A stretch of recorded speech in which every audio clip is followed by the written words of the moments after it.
Good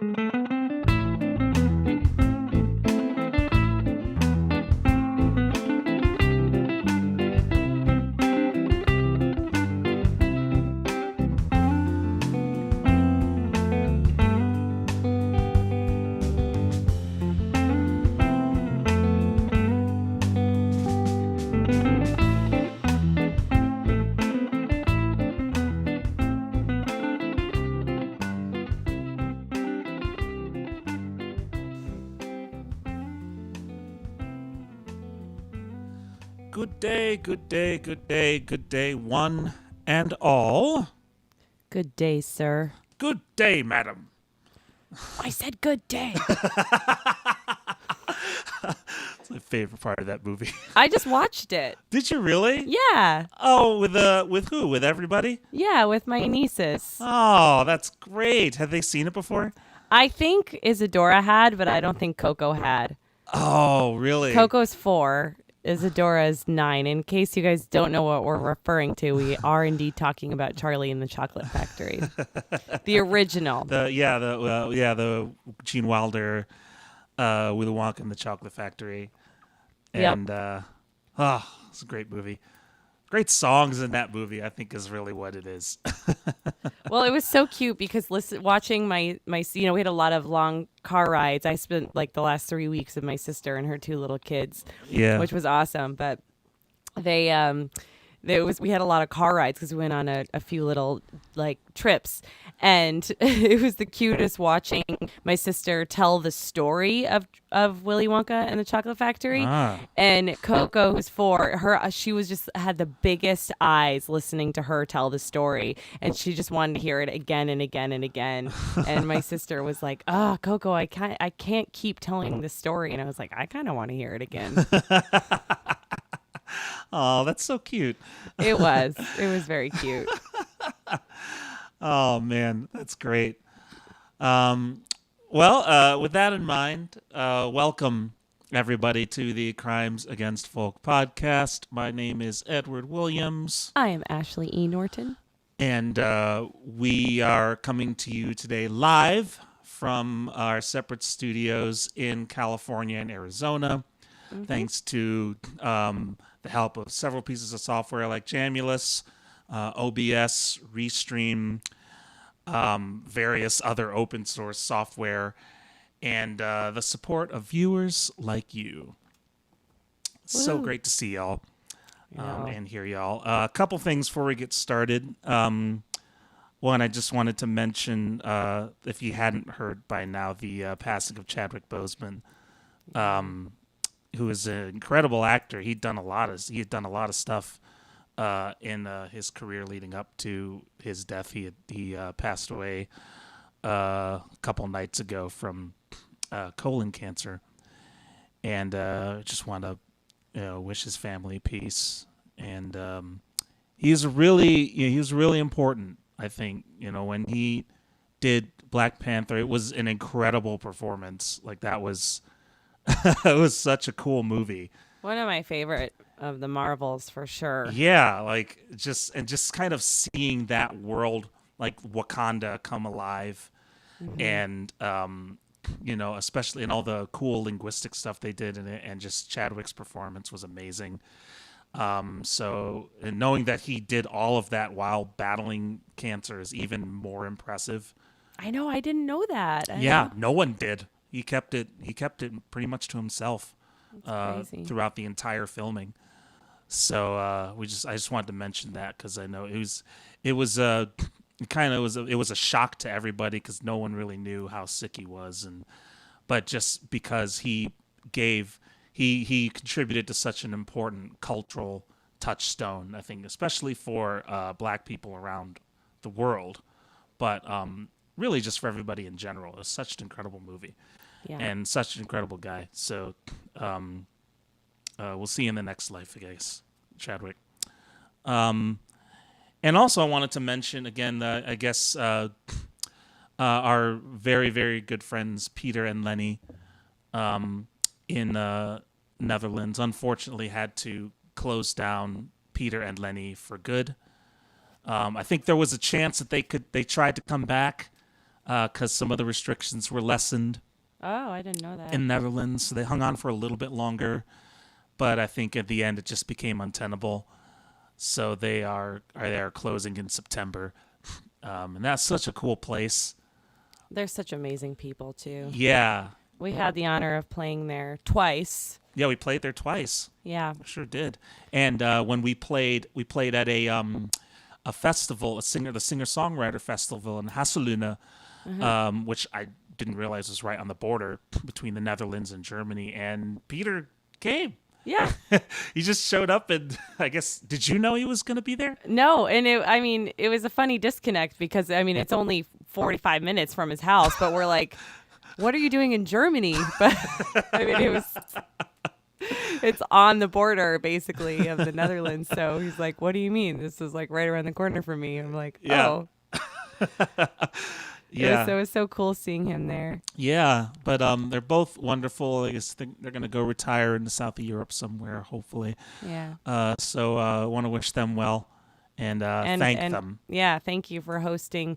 I think they said 392 shows. Oh my gosh! And I think most of them are from international artists. In fact, they take pictures of each show and they would put them around their venue on display, and it was really fun to walk around and look at all the photos because I think there were maybe 2 or 3 people that we knew on there. So it's cool to be like playing a venue in the Netherlands, being like, oh, there's Brian Chartrand or Melissa Greener. It's cool. Yeah. So we want to wish them well. Again, thank Peter and Lenny for hosting, for being wonderful hosts and having a great venue, doing their part to host live music. Peter stayed up with me one night till like 4 a.m. when I was having all those issues getting my prescription from the United States. Oh, did he really? Yeah, and I was like in tears. It was like 4 a.m. It was such a disaster. Oh, yeah. Trying to get this medication, but he stayed up with me. It was really really sweet. That's cool. I didn't know that. Yeah, he's such a nice guy. Yeah, he's a super cool guy. Yeah, and Lenny too. They just make us feel so welcome. So Yeah. We'll see them again. Yeah, we will. We will, absolutely. All right, let's get started, eh? Cool. Doing a song. A song. Okay. Yeah, let's do What that. do you think of that song? Yeah, let's do that. I picked this song because it's a cover, but I thought it might be fun to start this one off because this is like the first cover Ed and I ever learned. When we first decided to start Witherward back in 2014, we got together and we're like, let's pick 3 original songs, and to work on, to arrange. And we had written a lot of songs together at that point, so that was pretty easy. We're like, and let's pick 3 cover songs to arrange that we really like. And I had never heard this song before, but Ed brought it to the table, and we're still playing it, and it's an absolutely beautiful song. It's by The Head and the Heart. So I thought it'd be kind of fun, since it's one of our first songs that we ever learned together, to play it for you guys now. Honestly, I forgot that it was one of the first ones. Yeah. That was so long ago. I forgot that was one of the ones. So it was that, A Land of Confusion. What was the other one? What was the other cover? Do you remember? Was it Karma Police? I think it was Karma Police. It must be. That's awesome. Yeah. Yeah, let's do that. Land of Confusion's one we should bring back to the table. Oh, for sure. Done that for ages. Can you hear my guitar okay? Yeah. Cool. Sounds good to me. All right. How about, can you hear mine okay? Yep. Okay. It's hard because I can't. It's hard. I have my fader turned down, so it's Oh, yeah. I could just look at the meter and see, but all right. 1,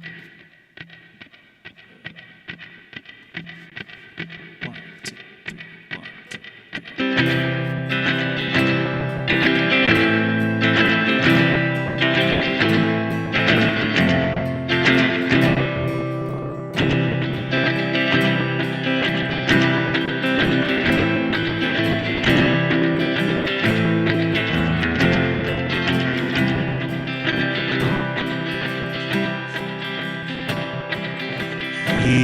From now, we'll all be gone. All our friends will move away.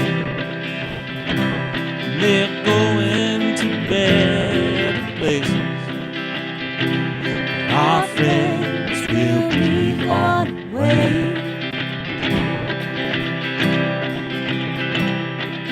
Nothing is as it has been, and I missed your face like hell. And I guess it's just as well. I miss your face like hell.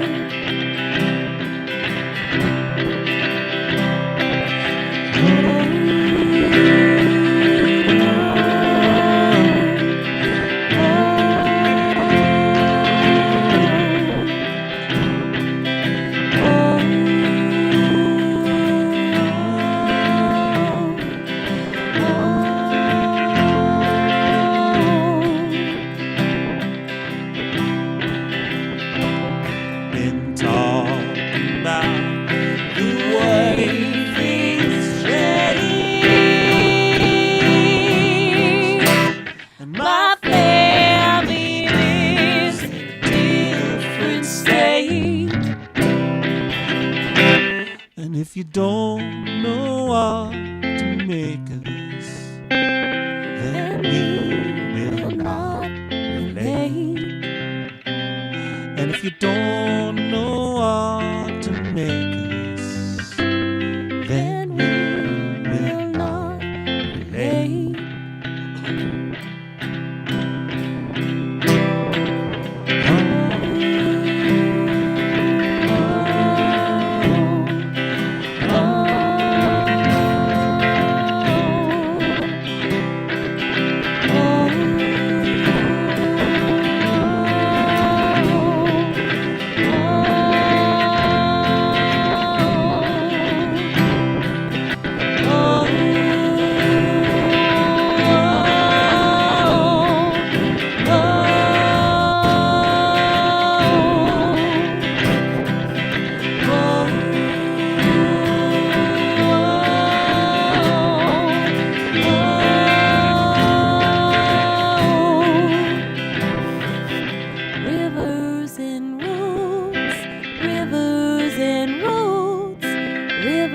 Till I reach you.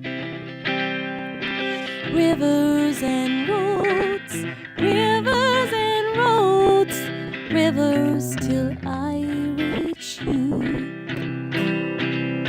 Rivers and roads, rivers and roads, rivers till I reach you.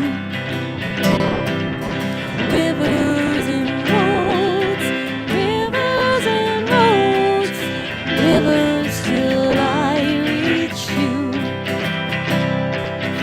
Rivers and roads, rivers and roads, rivers till I reach you.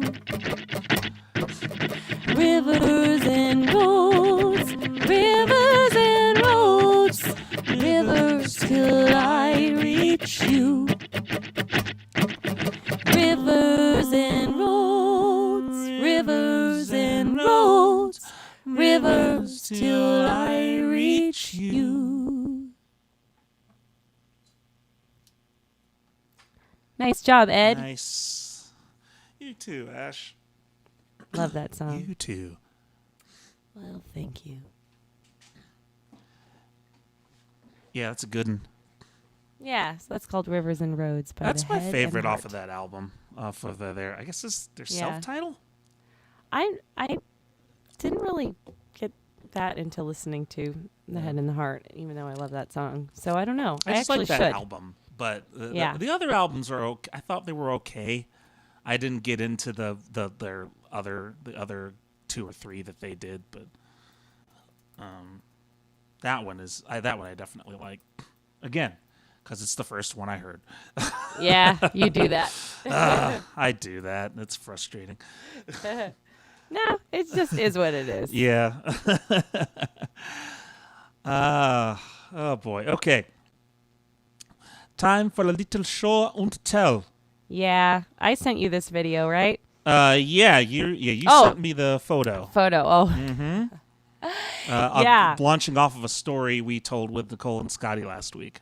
Yep. So if you listened to our podcast last week, you would have already heard the story, but we felt like we needed to tell it again and with the photo this time because it's just so precious. So basically, when we were on tour in England in 2017, we hit this really random opportunity to perform with Billy Bragg. If you don't know who Billy Bragg is, he is a very popular, very famous kind of political activist musician in England. The way he was explained to us is he's England's Bob Dylan. That's what he was explained to us when we got there. So we haven't played too many shows with big artists as Witherword, but this was one of them. And the funniest part about it is he actually opened for us, which was his choice. I guess it was for So Far Sounds, and it was for a show that was it's like a worldwide event. Yeah, for Amnesty International. Yeah. And he agreed to play, and we just happened to be on the bill. So we got pretty lucky, and we showed up, and he was the nicest guy. I remember sitting next to him, and he's like, Ashley, he's like, I just, he's trying to give me the pep talk of like, keep after your dreams kind of a thing. And I was like, well, yeah, I'm like, it's just difficult as a musician to like make any kind of real money, Billy. And he's like, He goes, you know what I did? The biggest thing that I did for my career that brought in the most amount of money, which I would totally recommend to you as well, is I wrote a book. And the book really, really helped me like fuel kind of my music career. And I was like, that's great, Billy. There's one difference between you and me writing a book. And he goes, what's that? I go, you're Billy Bragg.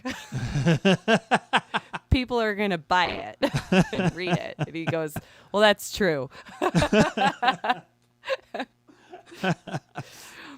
But anyway, we had, so we were really, we didn't really know Billy, so it was easy for us to play the show with him, kind of hang out with him because we weren't too starstruck, except we had our violinist with us, Stephanie Groot.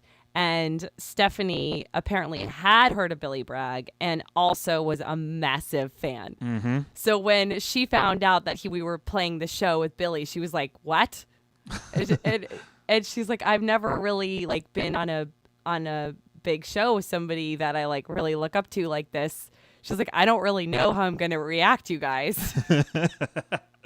And the best part about this is Stephanie is hilarious. Like we're going to have her on the show at some point. She is absolutely hilarious, especially the way she tells stories is just incredible. Like we always tell her it's too bad that you don't have another career as a comedian because just her delivery is fantastic and she'll have you rolling on the floor in laughter. So whenever Stephanie takes a photo, and for some reason, especially if I'm involved in it, the photo is always hilarious.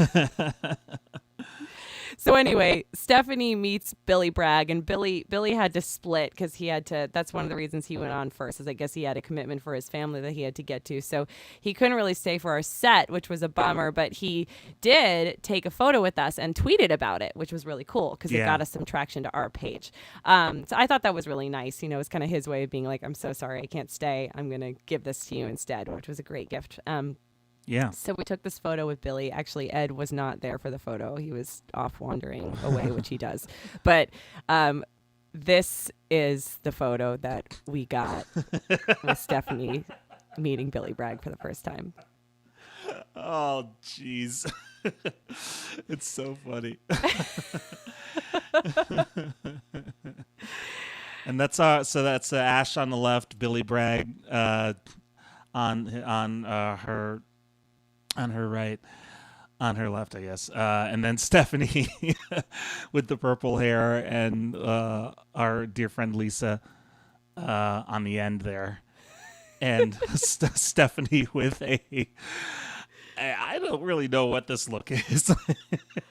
Did you happen to get the one where it's zoomed in that I sent you? No, but I could probably just zoom in. Oh my God. Just the expression on her face is just like this sheer like fan dism that's happening in her face. We saw this photo and it cracked us up. We could not stop laughing for like the longest time. Yeah, this is so this it just shows you what happens to people when they meet their heroes. Yeah, and I'm sure that's been me. I mean, I met a few of my. They say to never meet your heroes because you act like an idiot, and I've been there myself. Yeah, me too. Yeah, I remember meeting Ryan Adams. Oh, really? Yeah, because we went to his show, and then we went to the bar across the street afterwards, and he walked in. And I was like, oh my God, that's Ryan Adams. And I kind of like awkwardly bellied up next to him at the bar, trying to like I don't know what I was hoping to do, spark up a conversation or whatever. And I just acted like a complete idiot. And I was like, oh, are you Ryan Adams? He's like, uh-huh. Yeah. I was like, can I buy you a drink? And he's like, no, thanks, I'm good. And then the best is my friend Adam came up afterwards, and he just he did the same thing I did, except for he did it so much better. He was just like he waited for Ryan to buy the drink, and they looked at the bartender, and he goes, put that on my tab. And I was like, damn it. You're so much cooler than me. He figured it out. I'm not cool. I can't do cool things.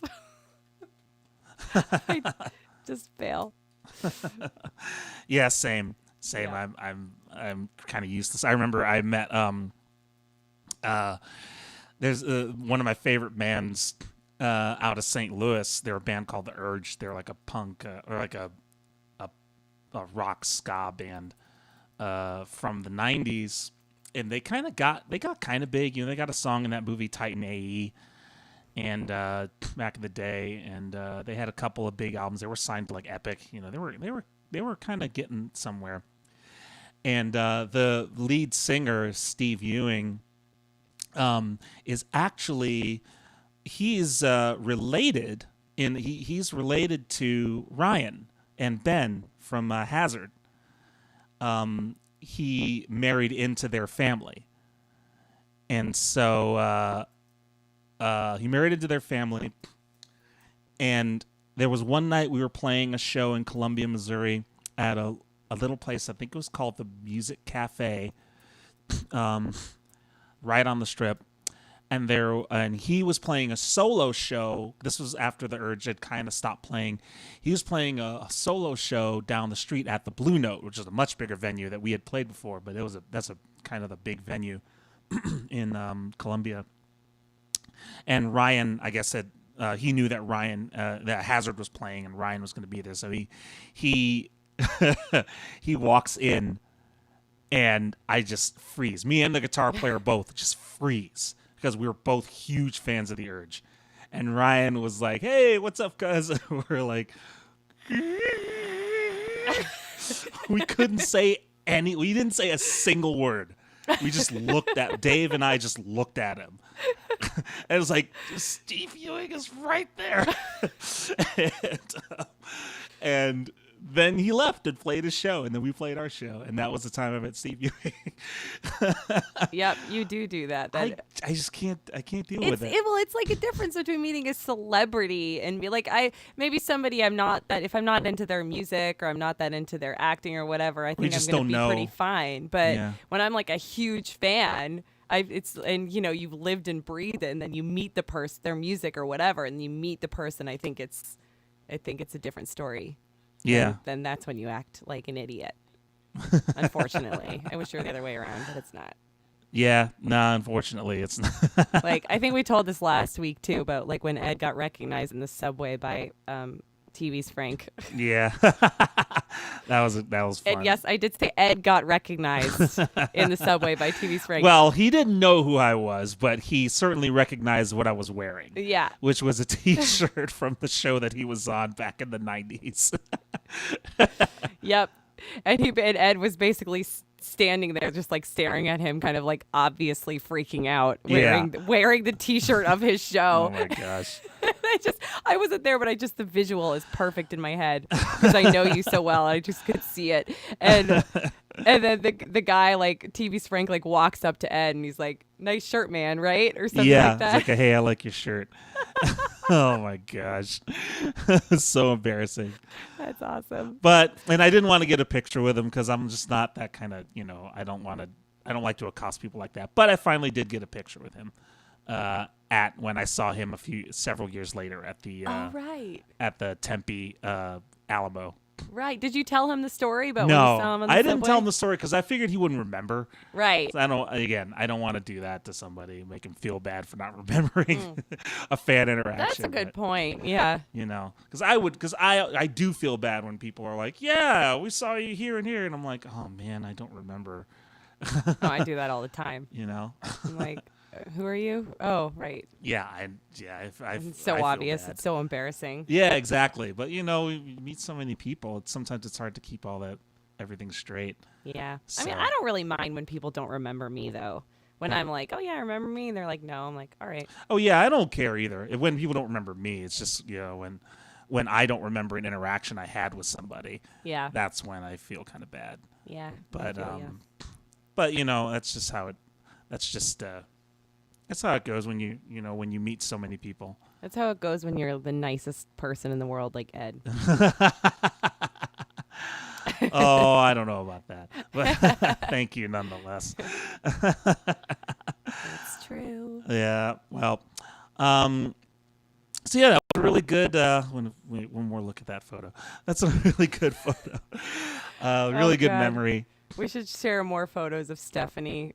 Yeah, There's so we've many got a funny lot ones. of them. Of good ones. I'm gonna go through those and maybe we'll do like a full when we have Stephanie on as a guest, we'll do like a full Stephanie photo collage so you can see all of the glorious photos we take with her on tour. They're so funny. Oh, they're great.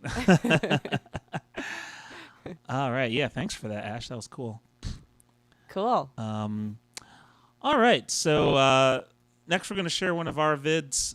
This was a video recorded in Phoenix. This was at our first So Far show that we ever did in Phoenix, in Little House. This is where we met Emma.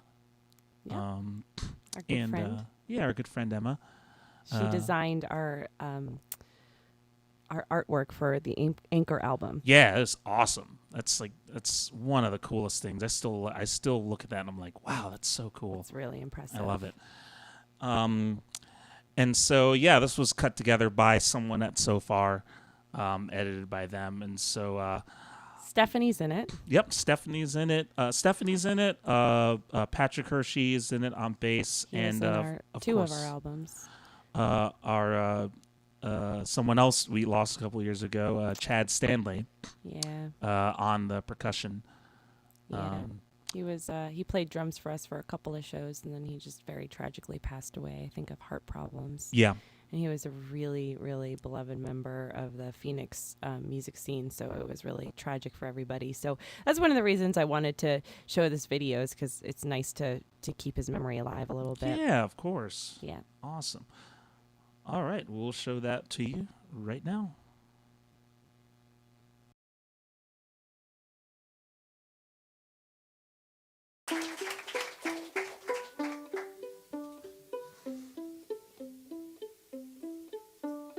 This feels like something inside of me fills me with ease till I hardly breathe it. Cannot be tamed, it spits out its rage with the thick bright flames. It comes when I see red to take its revenge. Won't stop till you're dead. You have set fire to choke on. You think you can cope on, to put out your smoke on. Dragon inside of me when I don't wanna be. Madness is shame. Last that I played. You don't believe. Don't give a damn. Dragon inside of me. So I really am.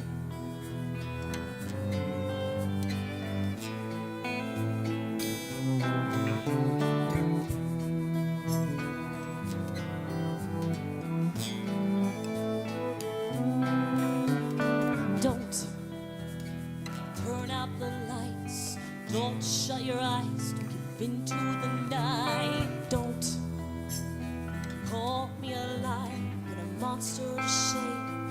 You'll feel the fire I'm starting to turn. When you'll finally learn, when you feel the burn. Now hot to the touch. I think that I like this a little too much. Dragging inside of me. When I don't wanna be, madness I share, the mask that I wear. You don't believe, don't give a damn. Dragging inside of me, it's who I really am.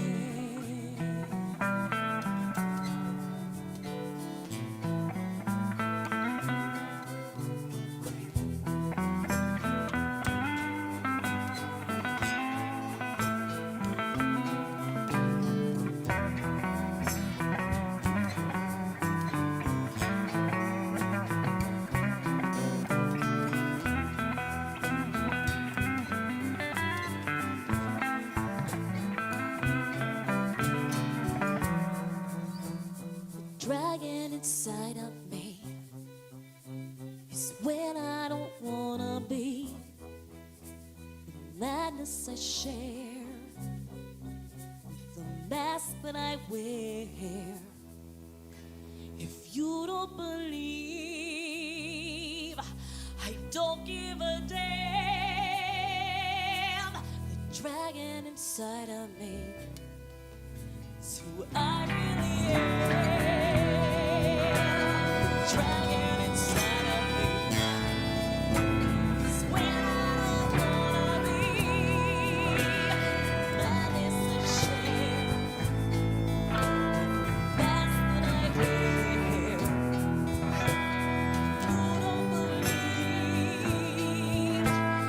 don't give a damn. Dragon inside of me is who I really am. Dragon inside of me,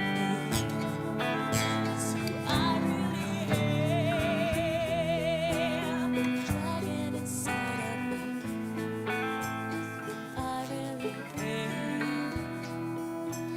Dragon inside of me is who I really am. Dragon inside of me is who I really am.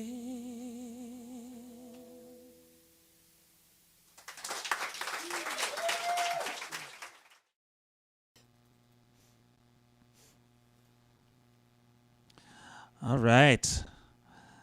That was our performance of The Dragon at So Far Sounds Phoenix. Yeah. That was, I think, the first one they did. Was that the first So Far they did? Or? Yeah, or something. Yeah, I think it was the first So Far Phoenix that they did. Because So Far Phoenix at that time was pretty new. Yeah. And I can't remember one of the other groups who played, but I do remember the Haymarket Squares. And I remember them specifically because they had cassettes for sale. Oh, right. And I'm like, oh, They're man, cool. cassettes are coming back? Yeah, no, I agree. They're really cool. They're a good band. Yeah, they're another Phoenix band. And then we went on to do So Far shows in Boston, Chicago. Yep. And Leeds. Yep, Leeds in the UK, as well as Bournemouth. Bournemouth with Billy Bragg in the UK. Mm-hmm. I think that's it. I think that's all. Yeah. Yeah. I think that was all. Those are the only ones we did. Yeah. And then we went on to do Real House concerts. Yeah. I should just keep my mouth shut after that. We'll save that for another day. Yeah, we'll have a So Far episode We'll where have a talk. the we'll just love-hate have a chat about relationship. it. Yeah. Yeah. No, it's cool. I don't mean to dog on them. It's just you can make actual money at other house concerts, and you can't really make any money at So Far playing those shows. But they are nice audiences, so Yeah. sometimes the shows are really cool. Yeah, for sure. Yeah. All right. Okay, so now we'll get into it with our. We're going to start our guest segment now, featuring Licity. Let me bring up my spiel here. So this is from bio we got sent. Licity is fearless. NPR's Here and Now described her as courageous, writing and singing full frontal, combining her raw, passionate voice, intense rhythmic guitar, penetrating lyrics, and spoken word. Licity creates music and shows that are unique, immersive, and memorable experiences that will light a fire in the part of you that is fearless too. We happened to meet her by chance at Far West. It was this past Far West, I believe.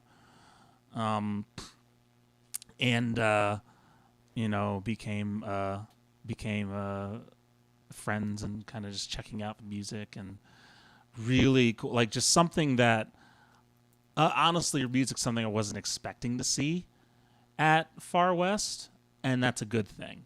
Yeah. Like, it was really fun, really unique stuff. So she graciously shared a story with us from one of her performances. And so we will play. Somebody asked me whether I'd been writing a lot during this time, and I have not. I need a lot of mental space to write, and have any of us had that? I haven't had that. But what emerged was this one particular story. This seems to, for some reason, sum up this moment for me. And I want to particularly send this out to anyone who's lost people during this time, from whatever reason. I have a friend who lost her wife to cancer during this time. I have people who've lost their friends to COVID during this time. But it goes out to all of us, and just how we live in this world.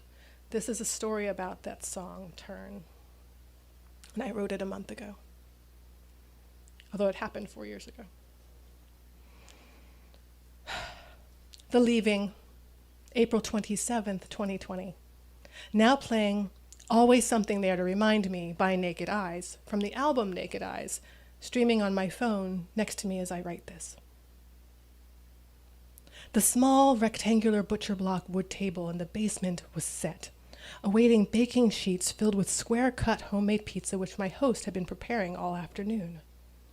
In a small, dimly lit area with a low ceiling down the hall past the basement bathroom, early arrived guests were setting up a chair, covering it with several pillows where arms, legs, and back would go. It awaited a frail woman whose body was in pain. "She'll tell you about it when she gets here," one friend said as she fluffed a pillow. "She's not shy about talking about it." The summer before, I had emailed a bunch of random bookstores all over California, and two really nice store owners in Oakland had said yes and asked me to come play. A year later, they invited me into their home to sing for their friends. It wasn't planned to be Casey's last concert. She arrived, externally frail, internally feisty. She was a woman who, in not-so-distant days, would have arrived on a motorcycle. Her long, flowing, straw-like blonde hair was turning gray and getting that old wise woman coarse texture that glimmers as evidence of how powerful she always was. Gingerly supporting her arms and back, her friends helped her move down the stairs and lowered her into the pillow-covered chair. She did talk about it. It was something rare. Either a treatment was not widely funded or very few people qualified for it. I didn't understand. I remember her saying she had applied and not been accepted. I don't remember the details. I remember the feeling, the twist in my stomach, and the look in her eyes as she explained that she did not have to die. She did not have to be a person who died. Not yet. Death is a strange thing. I try not to be any one way about it. I have questioned it. I have wailed at it. I have thanked it. I have bargained with it. Eventually, I tell it the only thing we can tell it: do what you will, since I have no control over it. The first 2 weeks of the coronavirus stay-home orders, I spent some time talking with death in this way. One of my two best friends in the world came down with COVID-19. I tried not to be dramatic. I tried not to think of our dying, but I did. Every few days, the tears would seep through my cracks. I would pause, grab my head with my hands, and speak. I do not want to lose this person. I do not want to do my life without her. Maybe death was listening and could be swayed. When I finally heard her voice say, "You can take me off your worry list," it was the sweetest sound I had ever heard. When we hung up the phone, I broke down into a day of tears, shaking with relief. Back at the house concert in Oakland, it was time to sing Turn. I had written this song at a time when I was really scared, a time when I was facing my own life and wondering if everything I had just started building was going to be over. I sang it to Casey.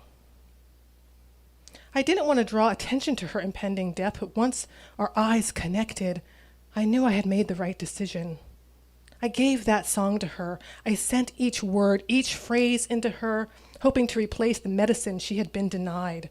And she, so determined in her independence, gave as strongly back to me. Casey, so weak, frail, held me with strong eyes.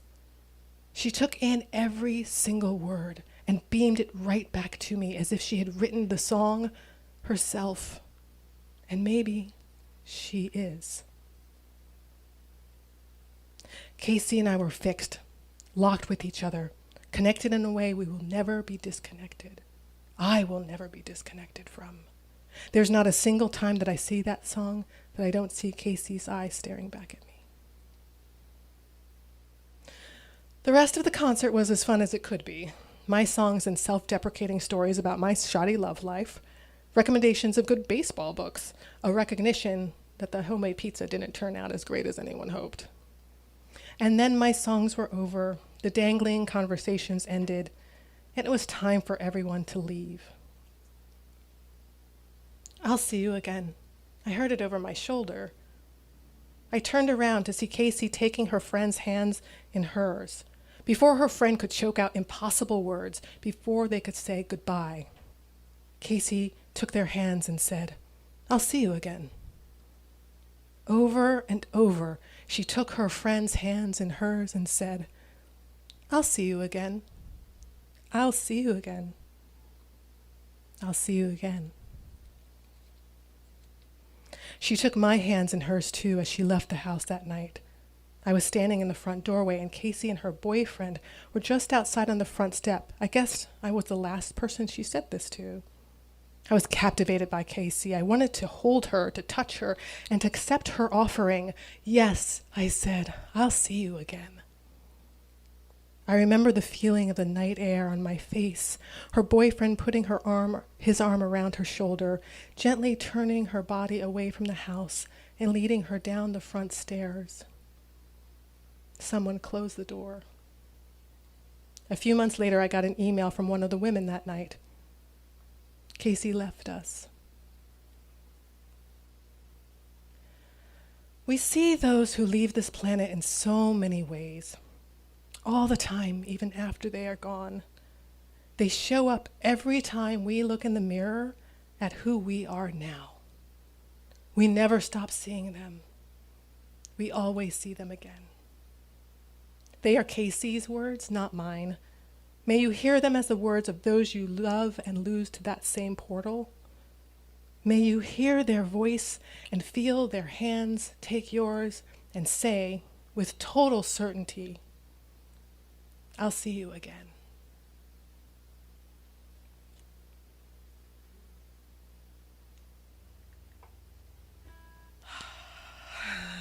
Yeah, I always need to take a deep breath after that. Sometimes you meet someone that just changes you, and I want to cry. Like, I'm so lucky I got to sing for her that night. She changed me. Okay. Now might be a good time for a question. Also, reminding people how they can get on the email list. Okay, great. Join my email list.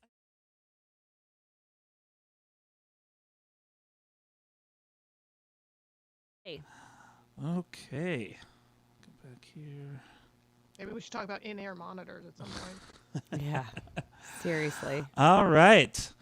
That was a wonderful, powerful, touching story from Licity at the, was it Underground Ojai? Yeah, the Underground Exchange. Yeah, Underground Exchange. And as luck would have it, we have Licity with us. Hi. Say that again? Hi, we've got Licity with us. I'm just announcing it to everybody. So, because we do have people watching on YouTube and Facebook and everything. So. Oh, now I can see. Oh, hi, that's fun.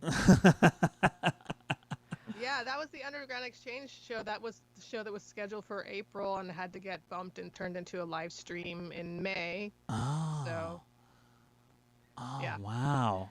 We've all had to get a little creative, haven't we? Yeah. Here and there. Like, well, we can't do the show in person anymore, but you can do it as a live stream. Yeah. Like, okay. How was that experience? Well, first of all, Bernie is so smart. Am I good there? Because I'm choppy over here. Can you hear me smooth? Yeah, it looks good. Looks good to me. Good. Bernie's super smart. So when the shit hit the fan, like he just dug in deep. He got the equipment he needed. He's kind of like a filmmaker in his head, so like he has 3 camera angles and he's live cutting between them. He found this really cool set. As you can see, it's like Soho behind me. Yeah, that was awesome. Yeah, and he loves this kind of desaturated look, so he found a style and a sound right away.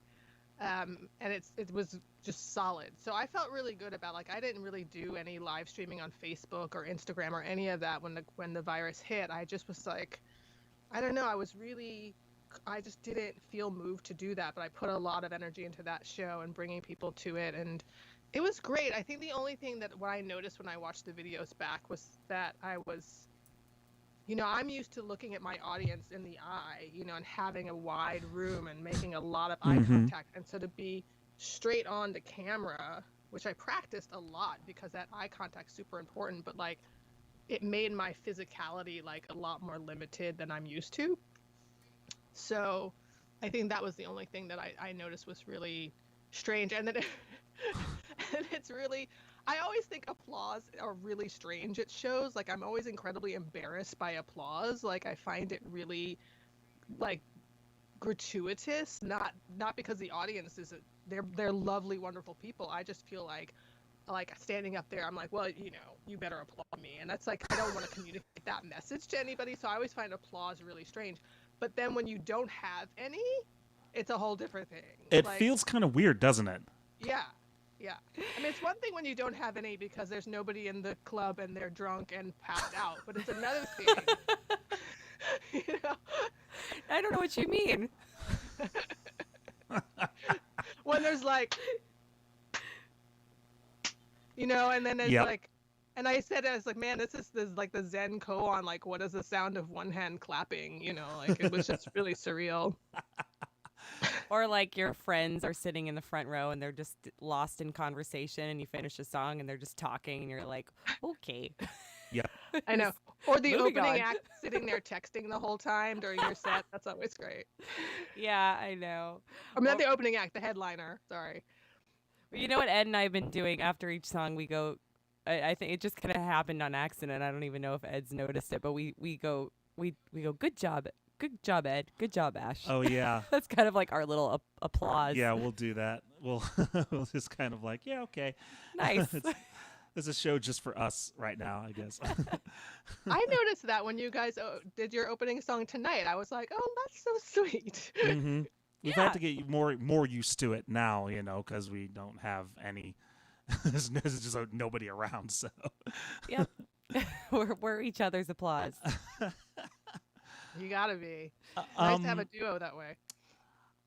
So I wanted to kind of circle back to what you had kind of talked about in your story, like just kind of branch off of it. Do you, how do you approach, maybe friends or fans that have either passed on or they're about to? How, like, is there a certain outlet you have? Like, do you use songwriting as an outlet? Do you have just some kind of, I know because it's a weird situation, to have somebody who is a fan of yours and then they all of a sudden they're gone. So I was just curious I want to get a little more perspective on that. I've had that happen a few times. So Casey was one of them. And then it was so amazing. Right before I had to play this show just in October in Pasadena, We're in Altadena, actually. Mm-hmm. Like I have this little crew of like Pasadena folks, and granted they're like 80 years old and up, but like uh I was so excited to finally be coming to their neighborhood, like I'm Yeah. playing your come see me finally. Mm-hmm. And then one of them died like Oh my gosh. 3 weeks before the show. And so I ended up going to his memorial 2 hours before playing the gig. Oh, wow.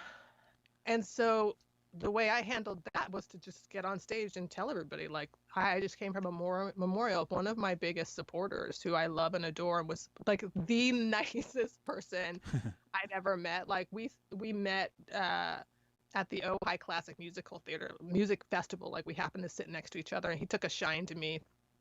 And um and he actually became a funder of my projects before he even like heard me play. Like he was just amazing. So yeah, I mean, and these things happen. Yeah. And I think I mean we're to be a songwriter and a prose writer, especially to bring that stuff to the stage, like I just have to bring all those emotions with me, because I'm there. It's like when I was at my side story, when I was at my mother's funeral a couple of years ago, I was trying to hold it together. I'm like, I'm going to hold it together. I'm going to be the picture of grace. I'm the wayward child. Everybody thinks I've screwed up my life. I'm going to show them I'm amazing. And I was like, I got up there and I just exploded into tears. And like, Yeah. I didn't want to cry. My father hates displays of emotion. I was like, I was a mess. And then somebody said to me after, because I was like, oh, I failed. And she said, we were all crying with you. Oh. And that's what we do. Like we show the emotion for people so that what they feel it inside, and we show it and we sing it and we say it. And curse or a blessing, that's what we do. Mm-hmm. Absolutely. It's that exchange. It's not, and I think that really resonated with me when you were talking about the applause. Like, I don't feel like it's a one-sided thing when I'm on stage performing for people. Like, I feel like, well, shouldn't you be giving yourselves the applause as well, because you're here and you showed up and you're connecting, and I'm only responding off of your energy right now. So it feels, I don't know, like that's a nice thing. Like, we're crying with you. That's what you hope, like, you're doing a good job with your performance if they're crying with you, if they're feeling whatever you're conveying, whatever you're feeling, if they're feeling that too. Yeah, if it's like their story. I had this guy write me once. He saw early. Actually, it's the song that you're going to play the video of. I had this really shitty bedroom video I did of it, when I don't know what I was doing. But anyway, he saw it online and he wrote me an email. He was like, I'm sorry your heart got broken. Here's one of the ways you can deal with it. You should write a gratitude list. The first thing on your list should be that you met me today. I'm like, oh my God, this is crazy. Nice.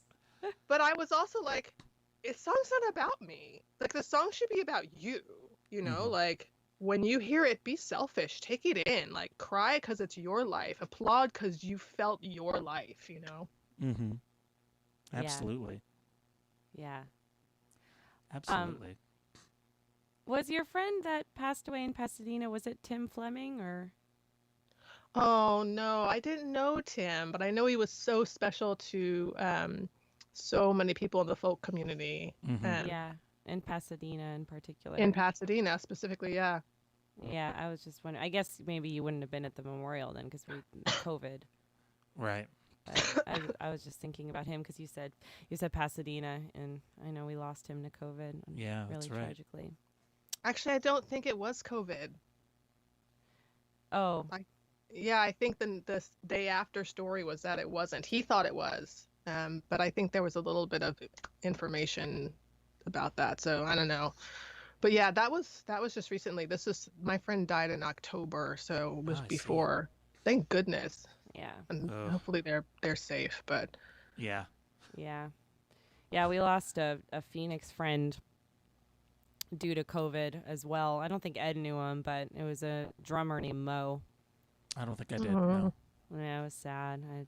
It was so weird too because I had like a photo that I'd shared on my page a while back, and I'm sure you do this you guys both do this. Like, you post a photo on Facebook and then you kind of forget about it, and then a bunch of people comment on it, and then I happen to catch the comments like a month later or something.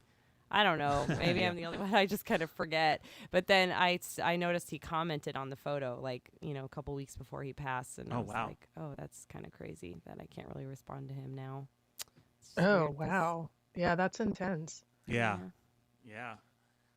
Yeah, people, they get lost. I mean, right now, I'm kind of, this might sound grim, but I'm so not a fan of our time that I'm like, oh, somebody got out. I'm kind of like. Right, yeah. I know what you mean. Yeah, I mean. That doesn't comfort their friends and family, but no. I really feel like they are probably at more peace than most of us on the planet.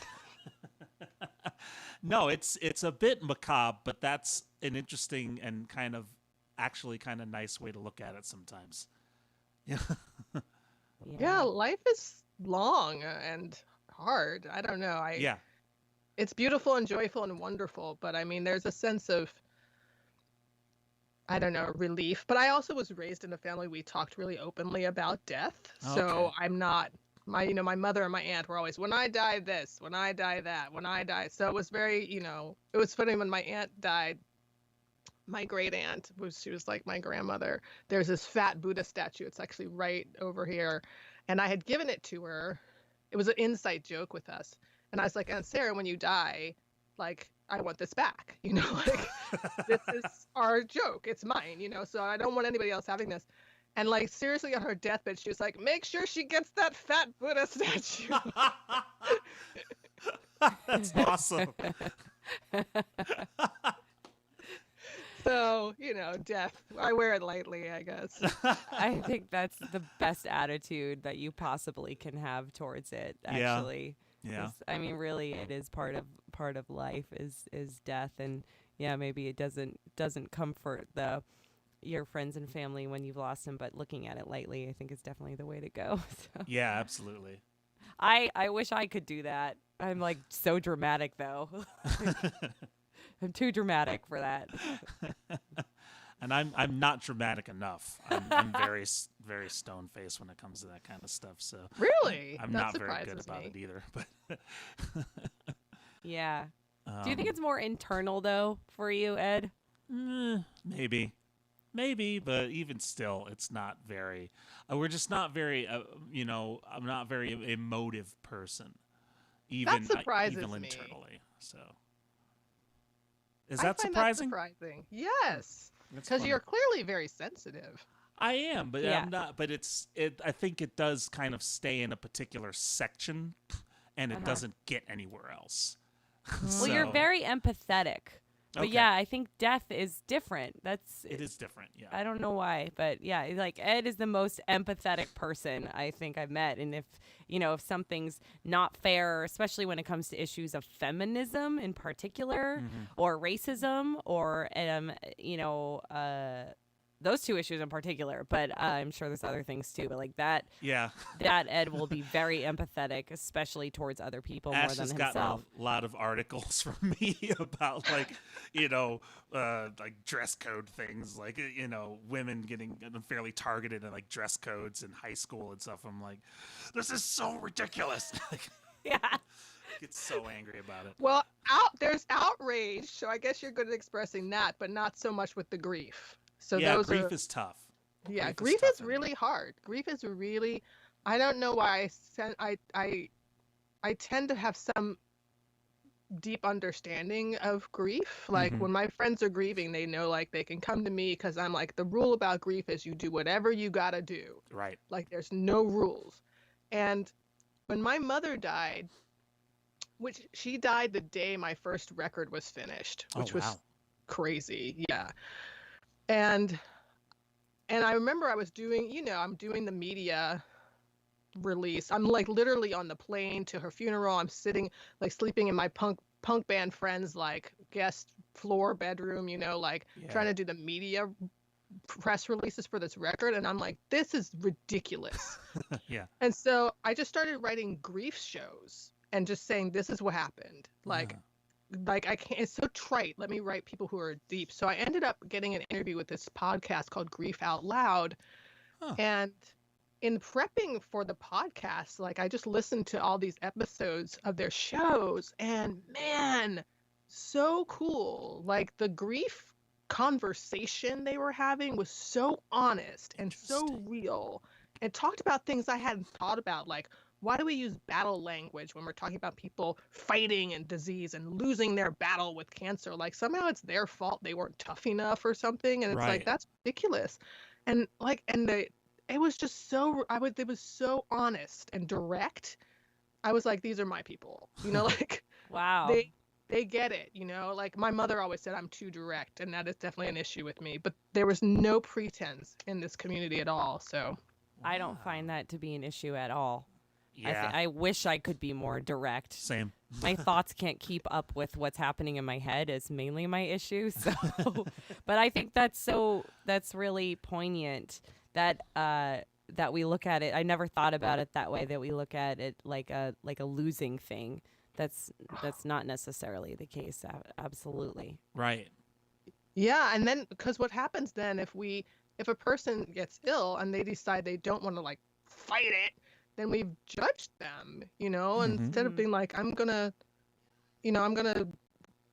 take this as my notice that my days are over and live the best, you know, or whatever choices people make. I mean, we want people to have choices, and if we expect this fight, I think it's really tough on people. I had a friend who, she got breast cancer, and her sister said, if you don't do the same treatment I had when I had breast cancer, I'm not talking to you anymore.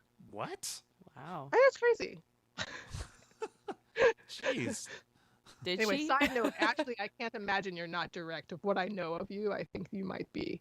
Me? Yeah. Oh, well, maybe It it's depends just that on what it is. Yeah. I think. I think I just come up with the perfect answer 3 hours too late. Oh, That's my issue. It's not that I'm afraid of conflict or afraid of saying the thing that I want to say. I just can't find it fast enough, which is strange for a songwriter, right? Because when I'm writing music, I write fast. So I don't know where that disconnect happens. Oh, that's really interesting. It's weird. Yeah, I have a very fast mouth, but I'm not a fast songwriter at all. Yeah, me neither. I'm not very fast with the songwriting either. Huh. Yeah. So we're opposites. Yeah. But I definitely have that delayed reaction thing. This is how it goes for me. Like, I'll be in a conversation with somebody, and then I'll go home an hour later. I'll be like, wait, what about what I wanted? Right. Do you ever write them again and be like, so back to that conversation, or do you just let it go? I used to. I don't anymore. Wait, you used to let it go, or you used to write them? I used to write them. I had a friend who'd be like, she would be like, I need to revisit something. So to me, then I'm just obsessing about it. And I tend to try to find the perfect magical phrase that's going to like get people to basically become the person I wish they were. And I'm learning now that doesn't happen. Oh, that's so interesting. I know, if I only say this, then they'll get it. And then they usually don't, because they are who they are and you are who you are. And that is a hard thing to let go of, isn't it? Yes. You said it perfectly, actually. That For is once. Exactly right. I did it.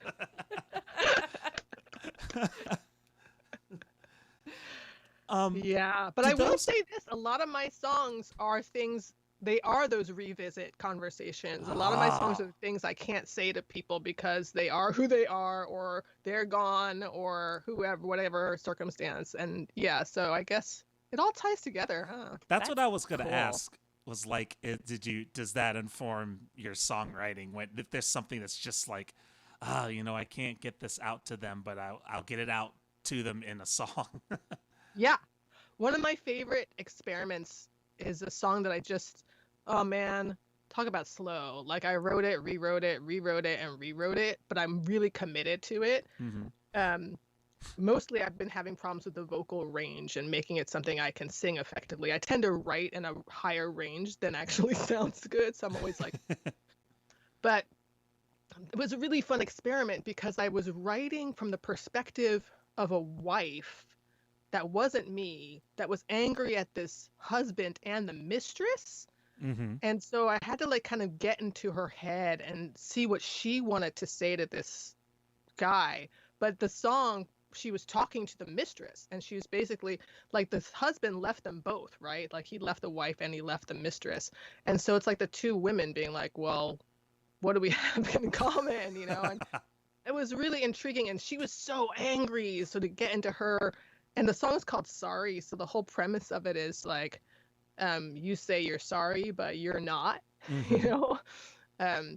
and I think like there's this line where she says like, me and her, like now we shake our heads, like standing in your wake. And then at the end, the two women meet at the crossroads, which I keep putting that into my songs, the crossroads, where the devil's supposed to show up and meet you, but they're like, well, we didn't wait for you to show up.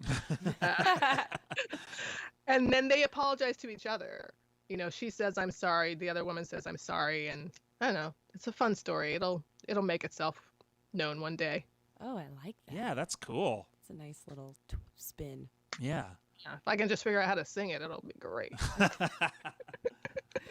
Yeah, we have that issue sometimes too. And we'll start playing around with keys, and then it'll be like, but it's not the same in this key, I mean, even like as a guitar perspective, like, but we just don't like playing it in that key versus singing it. So then we'll just kind of let it go. Yeah, it's tough. Oh, yeah, that is tough. I know. I've been obsessed with B minor lately. I'm like, man, everything sounds great in B minor. I love B minor.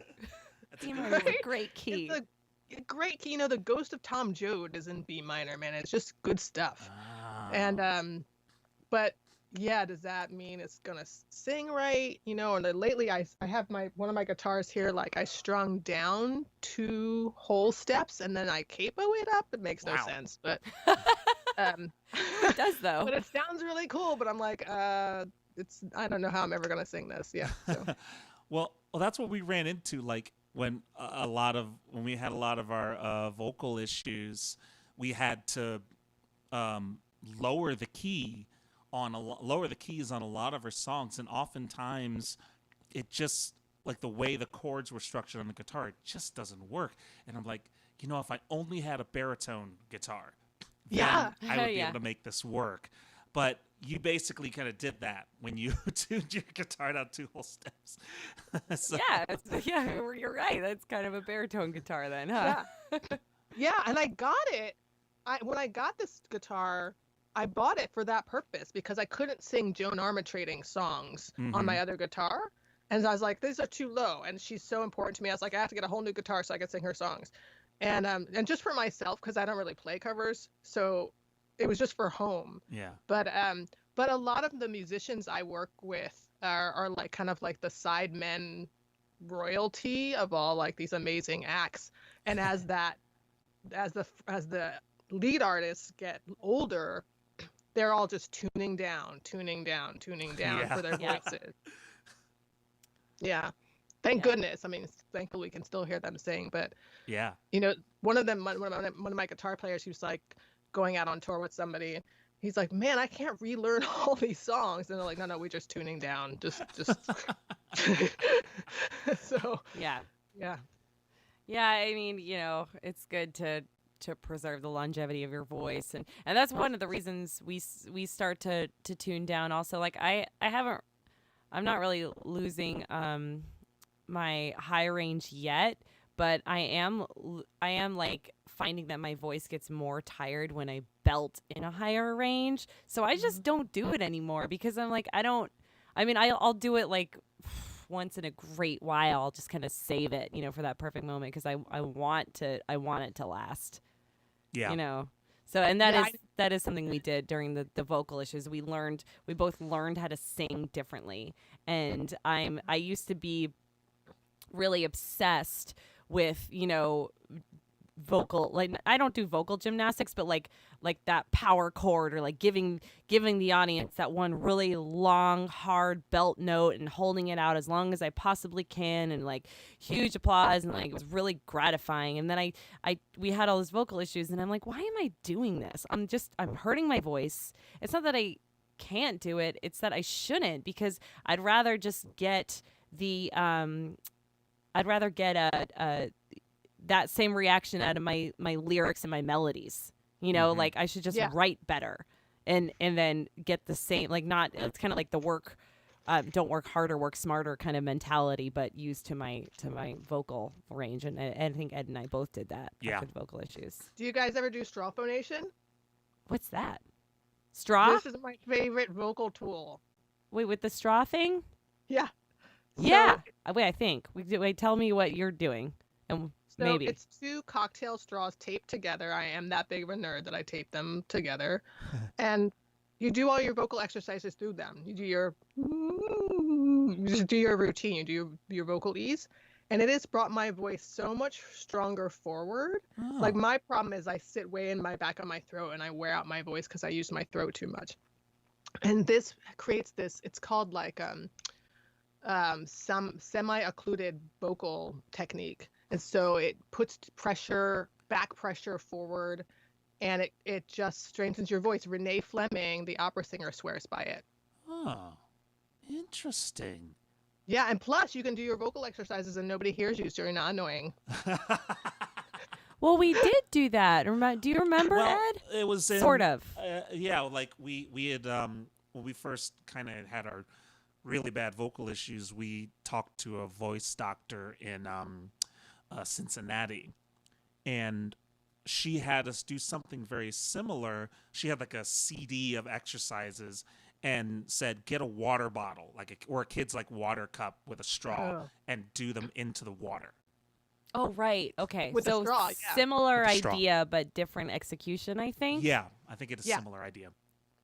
It's the same thing as like what if you do like lip rolls, it's the same thing, but it's just way more fun. And I found it really has helped grow my voice, actually. Interesting. Like, my voice took kind of a leap and bound when I started using the straws. And then I'll practice a song through it. Like, there's certain techniques you should do, ups and downs, slides, and then your stuff. And then I usually sing one song. It's part of my routine. But I also noticed that if I sing my songs as I'm practicing that with my straws, it focuses my voice in a better way, Yeah. Anyway, I also wanted to say, like, Ashley, I noticed that you did that like one note in that dragon song you showed the video for. I thought it was really great. Oh, thank you. Yeah, I'll save it. I know I do it from time. There are certain notes that don't feel strained when I can still belt certain notes and not feel strained, and that's one of them that I can still do, and it doesn't feel like I'm doing damage, But there are a couple songs where I used to, like, they were maybe a little bit higher, and I would hold it out, and afterwards it's just my voice was just trash afterwards. So those are the ones that I don't really do anymore so much.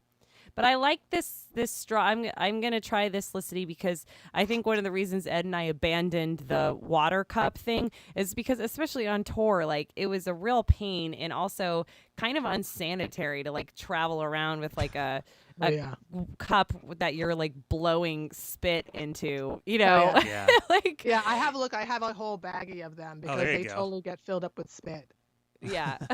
and it's gross, But and I hate spit. Like, I'm the girl that, like, if I'm watching a movie and someone is like stabbing someone in the face 100 times, I'm like, okay, and then they spit, I'm like, ah! Like, Oh my spit. God, have you seen Hamilton yet? Is there spit? Because then I'm never gonna see it. Yeah, there's a scene where the king, it's just one scene where the king sings, and he's like this amazing singer. But if you watch the stage performance, and it's brilliant, he like has spit, and it's just kind of like trailing down his mouth, and then he's spitting out at the audience, and it's absolutely brilliant, and I'm totally disgusted. Yeah, no, I would like run screaming from the room. Like, I can't. Like, if I'm dating somebody and they're like, let's brush our teeth at night, I'm like, no. I'm like, I can't. Like, I'm like, you have to go out. I have to do this alone. I don't even like my spit. I hate spit. So you never played trombone, I'm guessing. Well, no, but here's my problem. I play recorder, Okay. Oh. which is all spit. Yeah. It's just so much spit. And somebody once, like, they make those recorders that are like transparent? That's disgusting. Why? Ugh. So, yeah, recorder, I have to clean it a lot.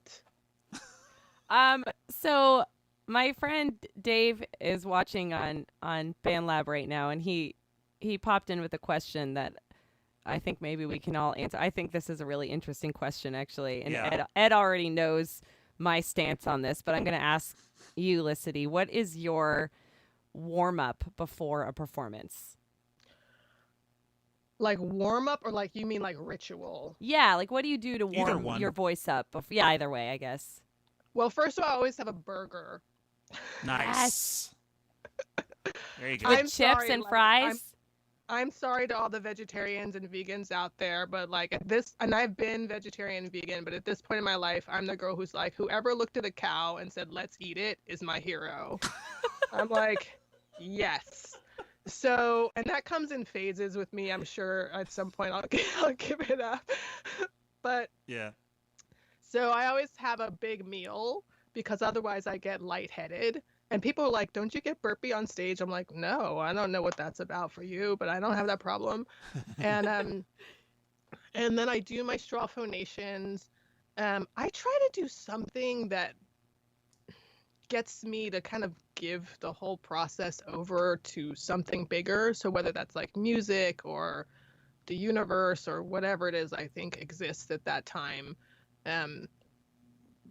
you know, so that I stop taking so much on and I can let go of some of the pressure. Mm-hmm. But I'll do my vocal warm-ups, you know, or I'll sing through a song, or I'll sing. I have, you know, I'm addicted to my iPod. I don't know how they're like, they can't stop making iPods. I guess they have, but I really need it. I don't want to use my phone because the last thing I want to do is before a show look at a phone and get a text message that's gonna distract me or upset me. Yeah. So I do straw phonations, and I'll pick a song that might be motivating me at that time, you know, like a pep talk song kind of thing. Yeah. And then so that's like, you asked about vocal, but that's kind of my ritual. And then to relax, I really need to talk to my audience. If I can like tell my audience that, like, I've sometimes sat in the audience and been like during the introduction, been like, I heard this girl's really gonna suck, you know.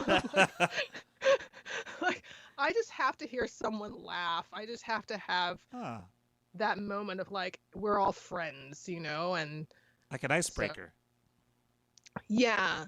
I think there's a part of me that's just used to everything feeling a little antagonistic. So I like to really relax myself by making sure I know the audience and I are buddies, you know. So I probably talk too much during my shows because of that, but it's like I need that feedback. I always think it's weird that like you sing a whole song and for like that 5 minutes, like nobody's doing anything. Like maybe they're like bopping along, hopefully, and then it's like, oh, I need that kind of more instant feedback. And like we're talking about, you have the applause, and I'm like, well, that doesn't mean it. Did they like it? I don't know. Like I need that more. You should never tour in northern Germany then. Don't go to Germany. I heard Lenny Bruce, like the amazing old comedian, he was like, man, it's so hard to do a show in LA because in New York people laugh, in LA they go, oh, that's funny. That feels accurate. Yeah, that sounds about right. Northern Germany, they're just like, they're very stiff, and they you know, they're very like polite, and then after the show, and they never say that, we realize they don't say I loved it. Like they don't, you know, like we do after a show, they'll go, I loved it, it was so good. They don't do that there. They'll say I liked it. And when they say I liked it, that means I loved it. And it took us a really long time to figure that out. And also they're pretty stiff throughout their performances, and you're like, I think they liked it, but I don't know if they loved it. But they do. It's just different, you know. But I feel you on that. Like if the audience isn't feeding back and you kind of play it's tough. It's tougher. I like a more lively audience. Otherwise, you start second guessing yourself. Like, are they into this? Yeah. I know. Sadly, when I think really I need to be into it, right? Like we have to feel it. And stop worrying about whether they're feeling it, because they'll feel whatever we feel. If we feel nervous, they'll feel that. If we feel, you know, excited, they'll feel that. Like, it's always a fine line, because if I feel too much, I forget my lyrics. Like, if I feel too much, I'm like, what? Where wait, where am I? Like I just get lost. Yeah. And I'll come back and I'll be like, whoa, what am I doing? Like, so it's that fine line. Well, I can relate to you on a few of these things that you're talking about. Number one, I say a very similar thing that you do. When I get on stage, the thing that I do to get over any kind of nerves, if I have them at all, or just whatever, just the icebreaker, I get on stage and I say whatever I'm thinking comes out of my mouth. I just blurt it out. And sometimes it's really funny, and sometimes it gets a laugh, and sometimes I just completely bomb and everyone just stares at me like crickets. But it doesn't matter because that broke the ice, and then I can just continue on with my show. So it's been done, it's been said, okay, we're all over it. Now let's let the show begin. That's great. That and I really liked your burger comment. I also have to have a really big meal before I sing. I don't know how people do it on an empty stomach. To me, you need something to coat your throat, you know? Like, so I sit here and I drink coffee and LaCroix and, you know, snack throughout this entire podcast because otherwise my throat just gets really dry. Yeah. Oh, that's good to hear. Because somebody made me feel like I was really abnormal for having a meal. Yeah, people will do that. Other performers certainly think, especially if they've studied at some school where somebody's taught them you should never, don't eat anything before you perform or don't drink whatever, and it's like, no, you can do that. It's fine. Yeah, it's okay. You know what? I've been burping a lot through this. In fact, you guys don't know because I'm usually like, what's over here? I love it. I know. I eat. I burp 5 minutes later. I'm like a baby, I guess. I'm like, okay, it's good. I'm done. Also, who cares? Who cares if you burp? Yeah. Just burp. I know. I actually was watching a Lissy video the other day because I'm trying to hook a friend of mine up with her guitar player for lessons. Mm-hmm. And she was singing and she just went like she just had a little burp and then she went on. I'm like, I love you. Do your thing. That's awesome. We're human. What I don't like, my thing that always worries me is like outdoor performances. I think it's a miracle that of all the outdoor shows I've seen, only once have I seen a guy go like, oh man, there's just this fly. I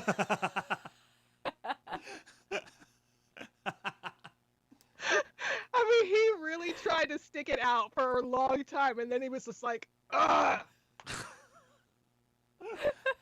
I feel like that's happened to us at least one time. I don't know.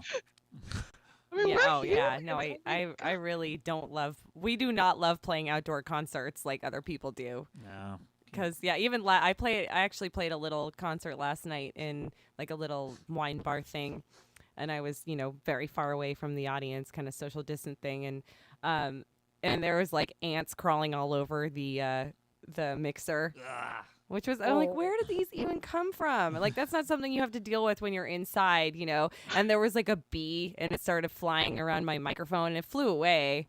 But it's just this, and there's wind. You could hear the wind in the microphone. I'm like, ugh, outdoor concerts. It's just little annoyances. Yeah, little annoyances. You don't feel them as much when you're like dining outside. It's just a very different thing when you're performing because there's just a lot to deal with, I guess. I don't know. Yeah. Well, because you're not supposed to stop. I mean, you're supposed to just like keep going, I mean, and I think there's this we're creating illusions from the stage all the time, and I think one of those illusions is that doesn't, like, we're in a bubble. Like, there isn't a bee that we're worrying about inhaling because it's right near the mic. That would be my fear, like, oh my God, I'm going to inhale that bee. That definitely crossed my mind. This bee is going to fly right in my mouth. Then you're on this whole trip, you're like, and then my throat's going to swell up, and then you're like down, and then you're like, what song am I singing? There's a lot. I mean, I think it's a miracle that like two hands are doing totally opposite things. The voice, which as we've talked about, is like this entirely unpredictable instrument in your body, like, and then the mind has to do words. It's a lot going on. It's a lot. Yeah. Well, I got stung by a bee in the ass on my hike a couple weeks ago. Ow. So, yeah, I know. It was really painful. And the worst is like I had to pee on a hike. So like found a little tree and I peed behind the tree, and then I like pulled the bee up back Oh, into no. my yoga pants, and I Oh, was like, no. "What's that twig?" I'm like, "There's something Oh, in my- my pants," and I like reached down and pulled what I thought was a twig out. Nope, it was a bee, and it stung me right on the ass. That sucks. Oh, jeez. So the bee struggle is real. I know. Brad and I were hiking, and he just got stung like the week before on his hand, and his hand swelled up so big. I'm like, "Oh my God, is my ass gonna swell? I really don't want that." That also like, sounds so many really reasons. dramatic for the bee. I have to just give a shout out to the bee. Like that sounds like the bee was probably like, "What happened to me? Where am I?" Because those yoga pants probably just like smashed it up against your butt. And I did feel a little sorry for the bee. I won't lie. but I mean, I'm sure you have a great ass, so maybe that was because bees die after they sting you, so that's like the way he went. Like, man, that last thing I had was a piece of ass. One final great send off.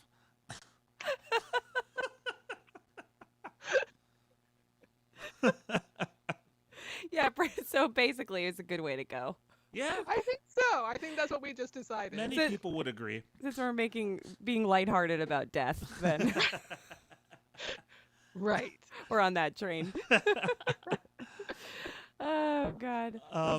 Well, we're so happy that you were able to join us today, Licity. We did have one more question for you, though, and this is something we've been asking everybody that has come along and hung out with us on our podcast. But if you were to have any superpower, and you can be very creative about this, what would it be? You're such a nerd. Okay. Oh, you don't know the half of it, by the way. But yes, you're right. I'm getting a glimpse. Yeah, First of all, you guys with my are such a blast Gamescom to hang T-shirt out on. with. Although I- I'm pretty sure I came up with that question idea, but Ed just loves I it think so you much. did, yeah. He's just running with it. Oh, you're both nerds then. And what's sad is I'm like, Yeah. that's a cool question. Yeah, Like, Ash I is don't a bit know. of a nerd too, I think. I don't know. It's cool. Well, I know the answer to this. First of all, it's a question that I have my share of comic books. Mm-hmm. So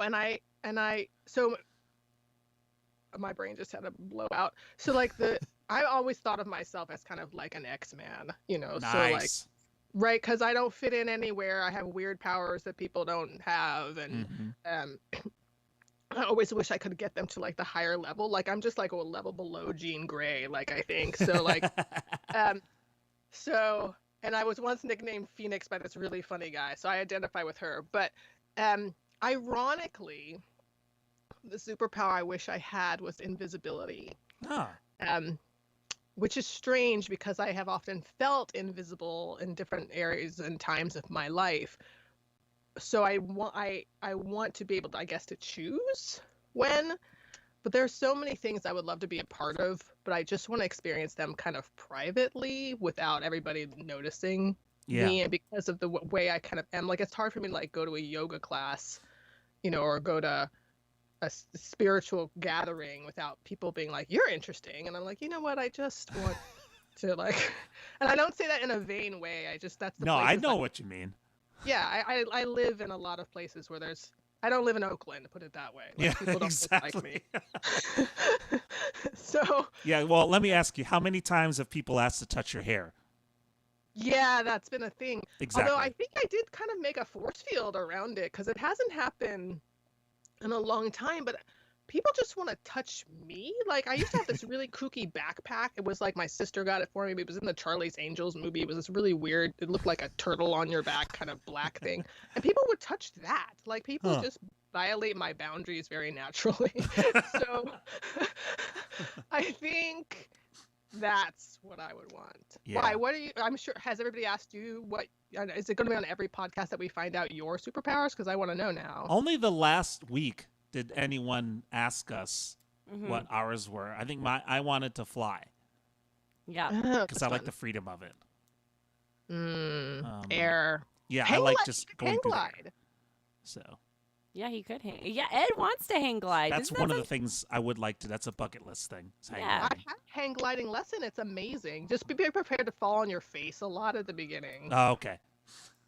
But then, yeah, you fly. You just literally, yeah, you should check into that. They're a cool community too. Oh, that sounds exciting. Yeah, you're basically flying. Yeah. What was yours, Ash? Yeah. I just want to sing people to death. I That's think right. it was. Yeah. You know, normal stuff. Since again we're on the topic of death, but I had a producer I work with, Rob Chadwell, told me I have laser precision vocals. And ever since he said that, well, first of all, massive compliment. But second of all, it just got my brain thinking. I was like, this should be my superhero power. I could just like sing a laser, specific note. And then it just kills the bad guy. Bad guys only, obviously. And that's my power. So it's very specific. I mean, it's not that exciting, though. I wouldn't get to, like, see the world with it. It would just be really cool if that's what I could do. Oh, I love it. Yeah. It's like, different. Absolutely. And then it, like, sends out this radiation energy. And, like, I think it's fantastic. Yeah. Why not? On the superhero nerd kick, I texted my friend earlier today because I don't know, I was typing somebody and I tried to type thanks and my autocorrect corrected it to Thanos. What? Whoa. And I was like, yes. That's hilarious. So, which by the way was like some people's nickname for coronavirus when it first showed up, like Oh, right. people who were kind of looking at it as a meta thing, so maybe that's why autocorrect is an awareness of it all of a sudden. But Maybe. yeah. Wow, that's weird. Isn't that crazy? It was like thanks too. It wasn't like a strange word. Right. That is so random. I know. I love autocorrect. It's so I much know. fun. It's given us Oh my lots of god! entertainment. People when they're typing these things, I come off as like Lucity. Like there's a guy in town who calls me Lucidity, and people like he said, "Hey, Lucidity," and then somebody was standing next to him like, "He called you Lucidity." I'm like, "Yeah, I know." I'm like, "It's fine." Yeah, we've kind of come to peace with come to terms with the frequent mispronunciation and misspelling of our band name too. So Yeah, I mean, our band name's Witherword. Yeah, there's the H's. You got to figure out what the H's are. yeah. Well, if you're British, you would get it because the Brits have that syllable. Americans don't. Americans don't have the WH sound really. We just smooth it out to just wuh, not wuh, So it's really difficult. But we've Yeah, gotten but all once kinds of stuff like Weatherspoon, Yeah. Witherwood, Witherwood, Weatherboard. weatherboard. Like, where did these come from? Did you read? Can you read? The thing though about your name though is when I first of course I had to spell it like 50 different ways at first, but Yeah, then I did was that like, too. but I was like really determined to get it right though, and that made it stick. I was like, I'm gonna get this right, and like that made it totally stick now, and now my autocorrect is very aware of it. All right. Oh, I love autocorrect. It's so fun. I'm never gonna take it off my phone again because it just cracks me up. Right. As long as I read before I send, which sometimes I don't, and that's also really funny when that happens. Yeah, I got in a lot of trouble at that Far West conference where we met. I went with a couple friends. We were like trying to coordinate lunch or dinner or something, and I was walking, and there are all these conversations happening as you walk around, and I was texting without my glasses.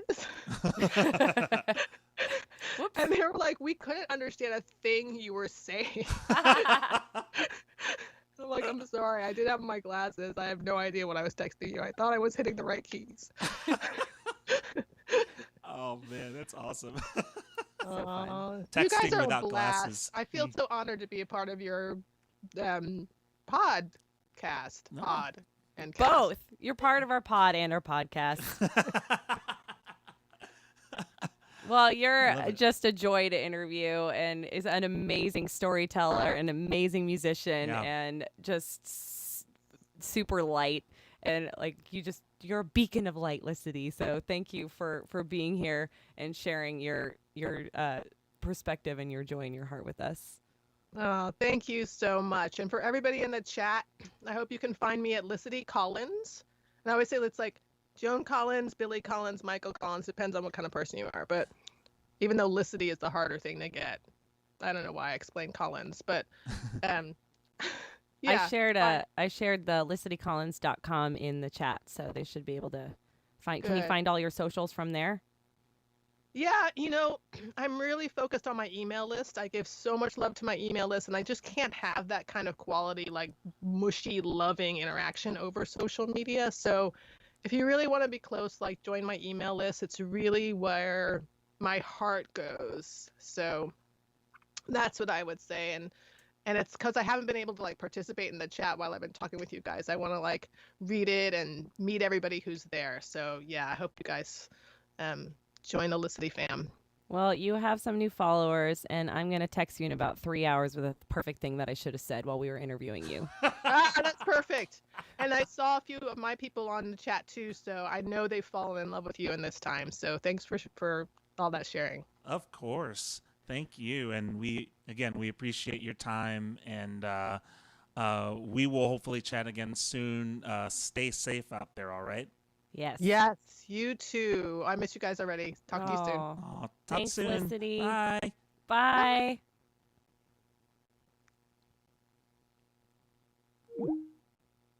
All right. That was Licity Collins.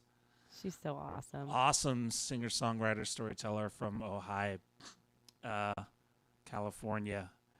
And yeah, I'm glad it was kind of it's an interesting sort of happenstance that we had kind of mentioned. We had talked about Chadwick Boseman up top and his passing, and mentioned Chad as well. And it's just interesting that today we did spend a bit of time on death, but I think it was interesting to chat with Licity about that because I thought she had really good perspectives on some of that stuff. I really like her perspective on death, and she said making light of it is I think something that we can all try to learn to do, because it really is part of life, and there's so much of it around us right now. It's just so tragic, and like pulling yourself out of that space could be a really important thing to do. So. Yeah, and it's a conversation too that I think it's difficult to have it when you're young, but I think it sounds like that's something she had when she had throughout her childhood and growing up. It's kind of the frank conversations about death, and I think it's really interesting that that's a neat perspective, I think, to try if you were raising kids, is like find a way not just to have them have a pet and have it die like that. Yeah, you can make it a little more interesting than that, a little more involved than that. Yeah, or finding the humor, like the Buddha. Yeah, that was hilarious. I loved that. That's like something very sweet about it in a dark way. Yeah, I absolutely agree. There was something very sweet about it because that was a fun memory that you had up and early and up through the time that she passed. Like, oh yeah, don't forget about that Buddha. You know, like that's a really neat memory to share with somebody, even up until the time that they pass away. Yeah. So yeah, it was really wonderful. Speaking of, Ed, I'm just realizing that you put Wakanda Forever under our Crimes Against Folk banner here on our live chat. Yeah, just to see that. Yeah, that's so sweet. I love that. I know. I've seen it all. You see it all over social media. Everybody's putting that up, and it's just like, I don't know. It's just I think it means a lot. That whole thing kind of, Chadwick Boseman's performance and just what he did with Black Panther really resonated, I think, with a lot of people. And so when you think about it, it feels real. Like Wakanda feels real because of that movie, because of what he did with his character. Yeah. It feels real. Like it's almost think like, oh yeah, no, Wakanda's fictional, but it doesn't feel fictional. So yeah, that's really I wanted to put that in there today. It's real. I know it's real. Last thing I want to do for Licity segment is to play a song. Another video from the Underground Exchange. It's a full band thing this time. And this song she requested that we play. And it is called Staring.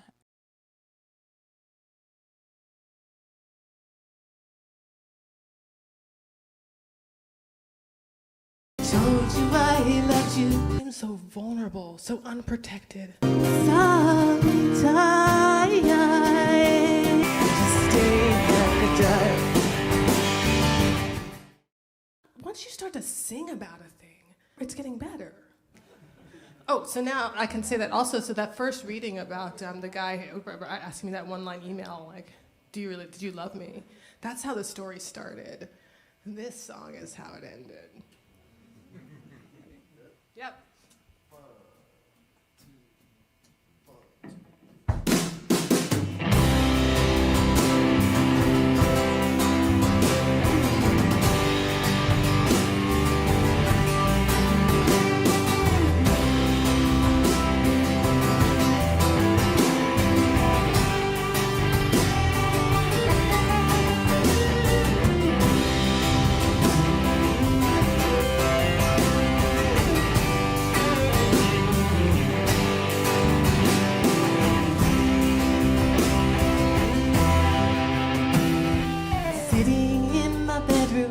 Staring at the dark, the dog woke me up again, 5 a.m. sharp. So I dug out a pencil to write you some words while I waited for the sun to come.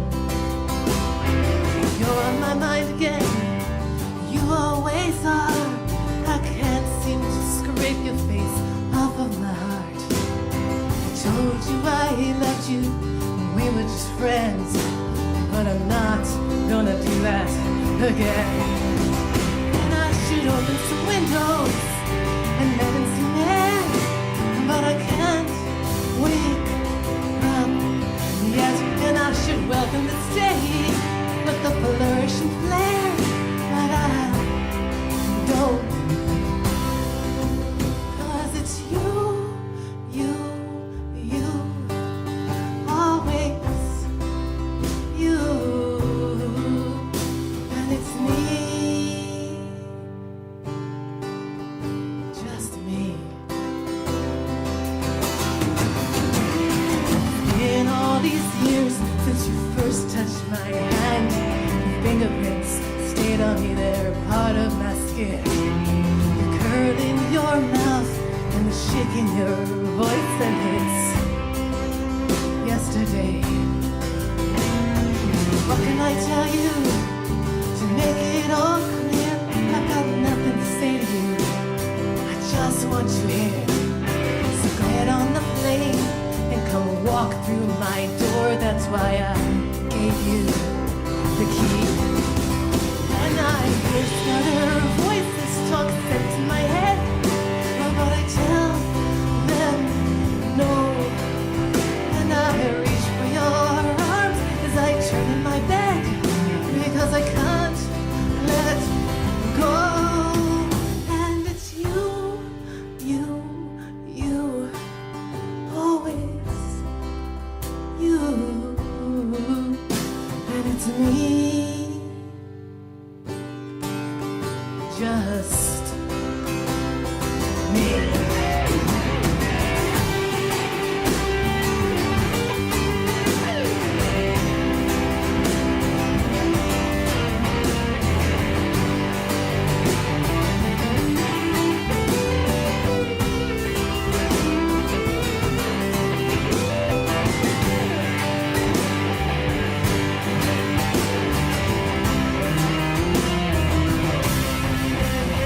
So I put down my pencil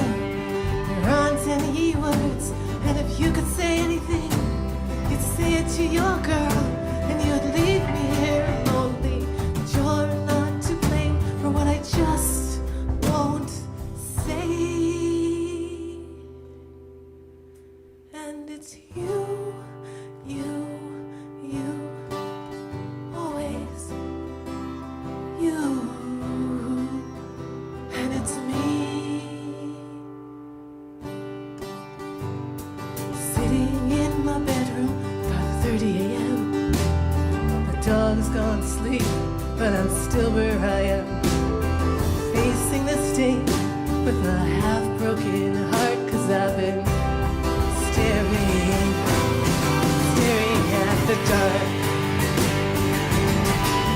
staring at the dark, staring at the dark, staring at the dark, staring at the dark, staring at the dark, staring at the dark, staring at the dark, staring at the dark.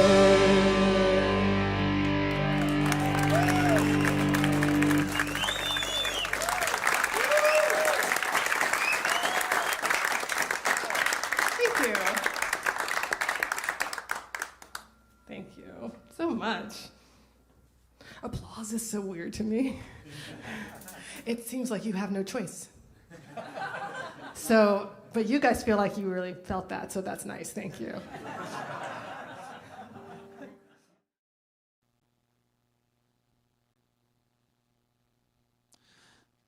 All right. That was Staring at the Dark, live at the Underground Exchange. Awesome. Yeah. Just a really cool.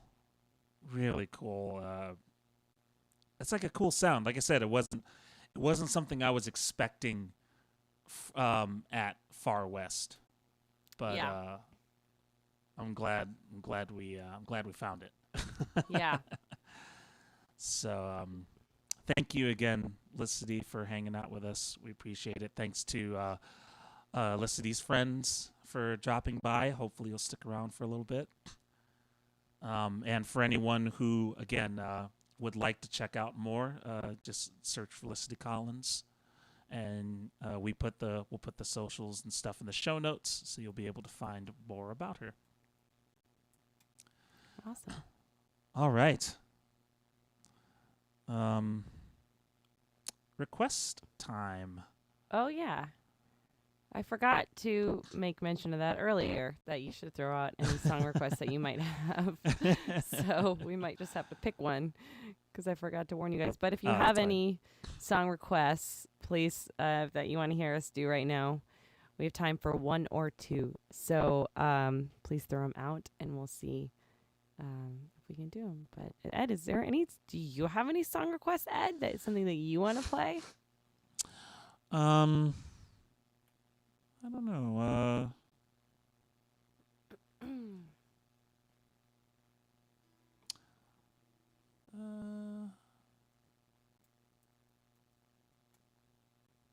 How about I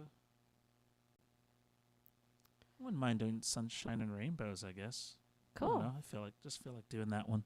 Yeah. Dave Clausen says any originals, so that falls in line with an original. Indeed. Let me redo the mix here a little bit. Bring those up. Okay, let me grab the guitar. Oh. The guitar. Maybe we should throw Sleeping with Shadows in there as well. Actually, let's do both. Let's do both of those. Since Sleeping with Shadows is on the theme of death, that's the reason I thought of that. Yeah, that's what I thought. That's why I thought you were suggesting it. Yep. All right, so we'll do those two. Our own requests.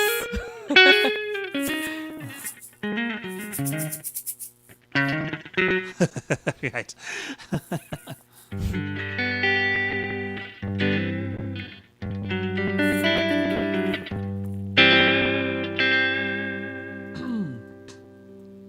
I didn't cut my nails, so this might sound a little weird.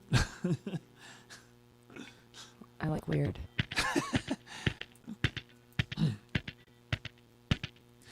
It's a great day for playing in the playground after school. The swing sets are swinging and the slides are pretty cool. But along in the distance, A boy sits with intent. He wonders what it feels like outside the chain link fence. A better world instead. I've got sunshine and rainbows in my head.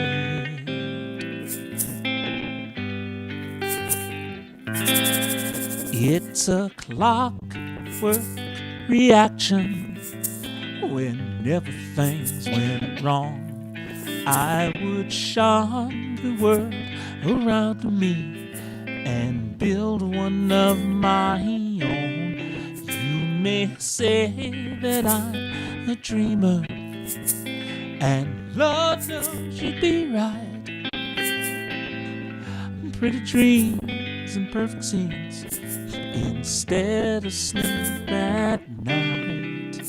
A place with no regrets. I've got sunshine and rainbows in my head.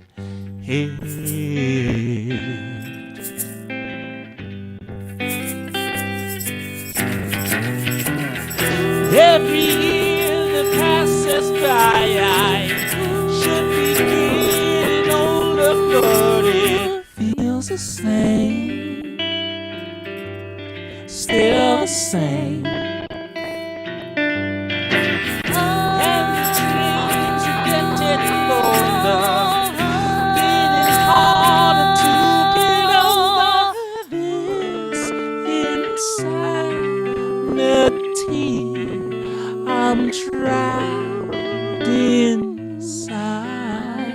Trapped inside.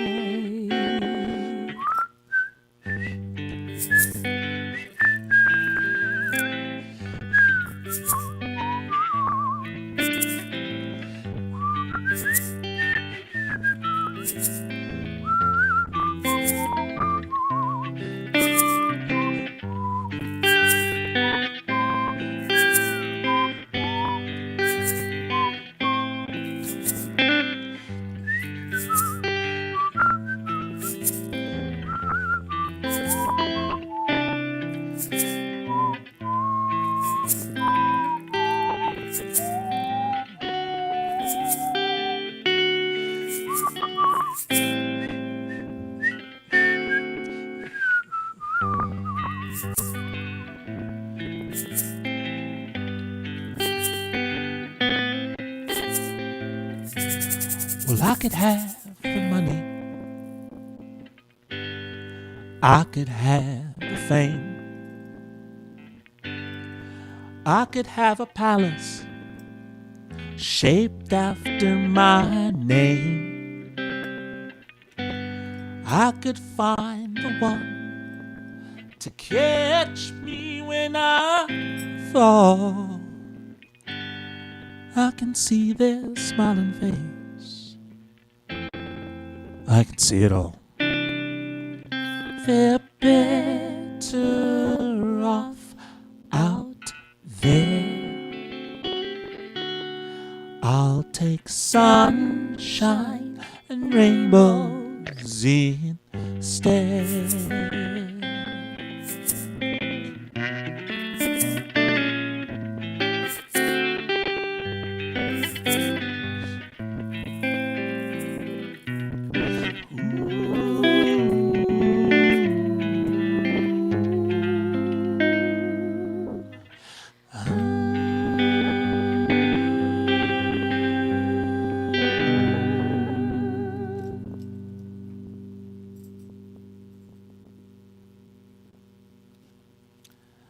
Cool. Nice. Thank you. Nice, Ed. Thank you. It's You too. our applause. All right. Okay. Sleeping with Shadows? Yeah, I'm realizing it's not in my book here, but I think I know the lyrics. Yeah, it's not in the new one. Yeah, it's Yeah. not in the book. Yeah. That's all right. If I forget the lyrics, I'll just make them up.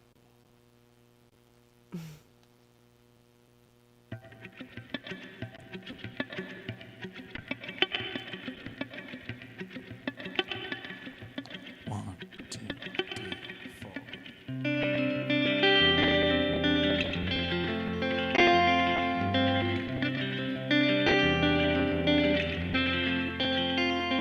I wish I believed like you wanted me to. I don't know anything, but I'm glad that you do. Your chariot awaits, but is it real enough for you? Everything is quiet, everything is fine. It's all going like you rehearsed in your mind. I don't know where you're going, but you're holding on tight. You're sleeping with shadows tonight. How do you deal with the shame of the truth? That praying isn't something that feels right to you. You go through the motions 'cause it's just what you do. Everything is sacred, everything is true. If you grew up with it, you'd believe it too. But that question still lingers until the morning light. You're sleeping with shadows tonight. But what if we believed in everything you sold? We live in candy castles on clouds made of gold. The loved ones we've lost are waiting there for us. Yes, wouldn't that be fine to suddenly change my mind? Everything is perfect, everything is wrong. Everything is just like it had been all along. I don't know where we're going, but everything is fine. We're sleeping with shadows tonight. I don't know where I'm going, but everything is right. I'm sleeping with shadows tonight.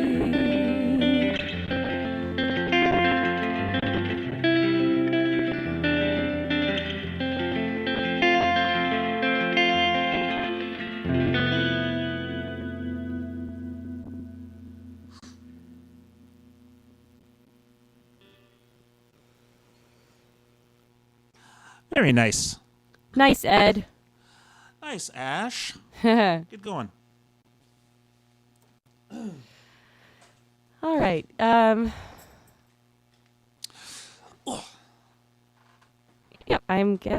we've got a Q&A section coming up, so keep your questions coming. I'm actually copying and pasting them into my show notes, so we will get to all of your questions in a bit, but Thank you. yeah. That helps a lot. Yeah. We try to keep our segments organized so we can keep ourselves organized, which is a process. Yeah, it's a bit of a a mad scramble and a jumble. Uh-huh. But we make it work. Yeah. We make it work for sure. But thank you guys for enjoying our songs about depression and death. Yay. Yay. Keeping it light, like Licity.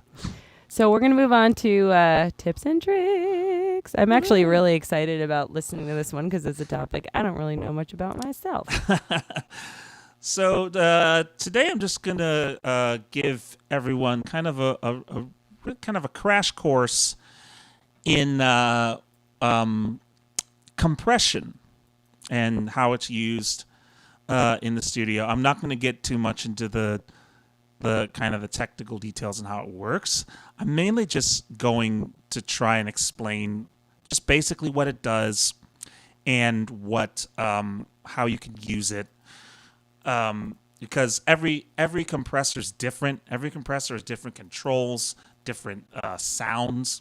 So really, using it is kind of up to you. You can just throw one on there and play around with it. I think that's one of the best ways to figure out what you like and what you don't like. But I'm just really going to kind of try and give a basic rundown of how it goes. So let me make sure I pull this up here and see if it works. I have a special screeny for it. There we go. All right. So in a nutshell, a compressor acts to bring levels down that are perhaps a bit too loud. That's what it does, but it's a very basic explanation. In order to really understand it, what you need to know is something about dynamic range. The dynamic range of any given audio signal is the range you can measure from the softest point to the loudest point, okay? From what we would call the noise floor to overloading is dynamic range. It's measured in decibels.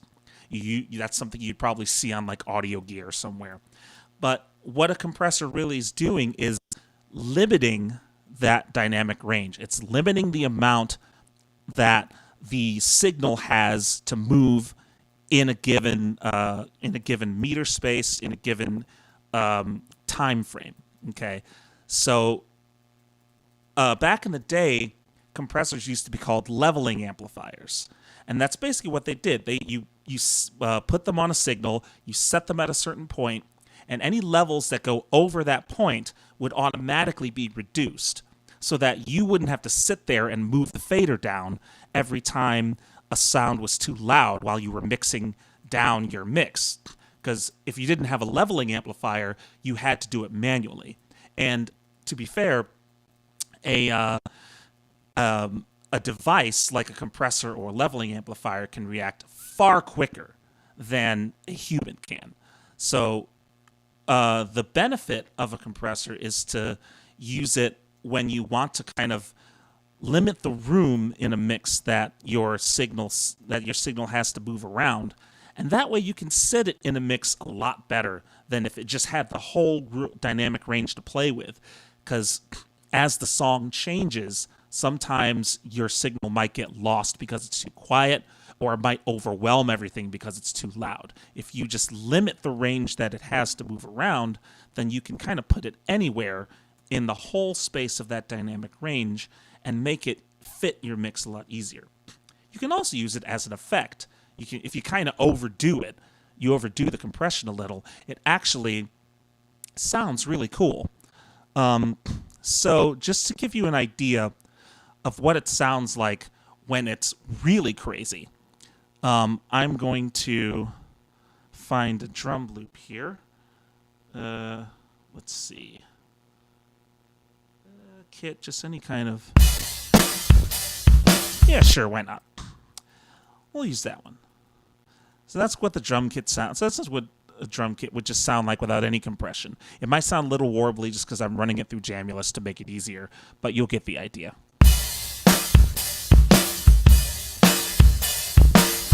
Okay, so that's just without any it's very possible that this audio loop does have a little bit of compression on it, but that's okay. It's not overdoing it like we're about to.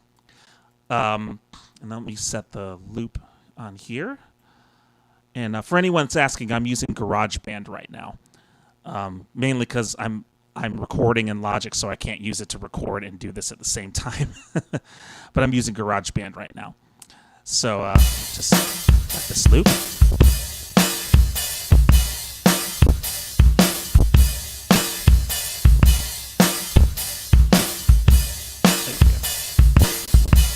Okay, so let's say we want to just kind of put a cool compressor sounding effect on it. So what I'm using right now is this is a compressor called Supercharger GT. This is made by Native Instruments. It's my favorite compressor to use. I think it just sounds really good. I've used this on I've used its little brother Supercharger I've used on our older records, and Supercharger GT I've used on our newer ones. I use this on our vocals. I use it everywhere I can, pretty much, because I really like how it sounds. So if I just wanted to make a crazy sounding compression effect, you'll see a overkill version of what this compression sounds like. And it's a sound you might be familiar with. So this is what this loop sounds like with just crazy amounts of compression on it.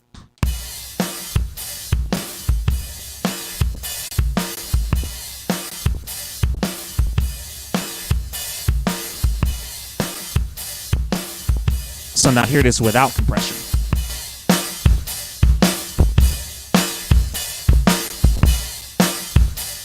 And again with.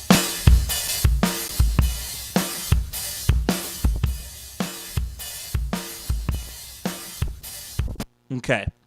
So as you can tell, really what's happening to the signal is that the compressor is hearing so many things that are going over its kind of danger zone, and it's trying to pull them back, pull the levels back down as far as it can. And so what you're hearing, especially on the super hard hits like a kick drum, you hear it sounds really like slammed and almost kind of washy when the compressor's on, as opposed to when it's off. Notice how it gets a little louder too when I turn it off, because inevitably what will happen when you compress something is the overall level is going to come down. Okay. And that is when you'll use something like an output around here to make the level, to bring up the level, because if everything gets quieter, of course, it might be hard to mix. So once you compress something, you can bring the level up.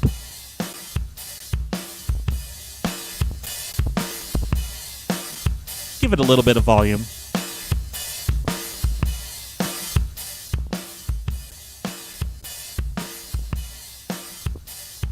Just like that. So that's what an overkill kind of compression effect sounds like. And that's really easy to tell. It's, the settings here on this particular compressor, some of them are more transparent than others. For instance, the attack, I'm going to try and zoom in a little bit here so you can see. For instance, the attack control tells you when it's going to start, like how quickly after it sees something that it needs to compress, how quickly it'll start doing it. So if I increase the attack on it and I play again,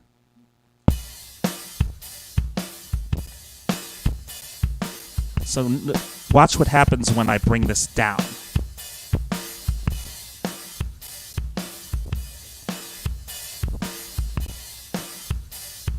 And I'll turn it back up.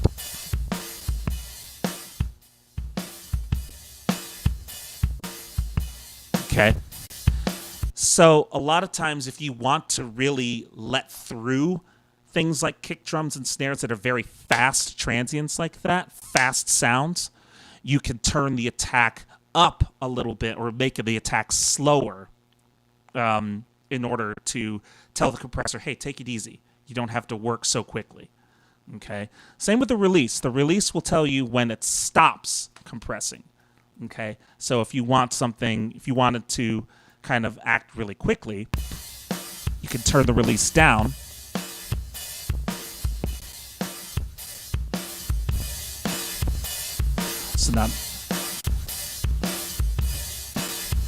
So that's the compressor really like, okay, I got to stop. I got to compress, compress really quickly.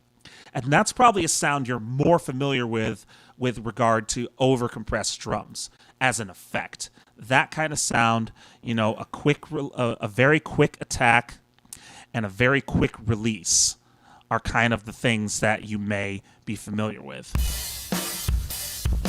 So here's the difference. That's without compression. This is with.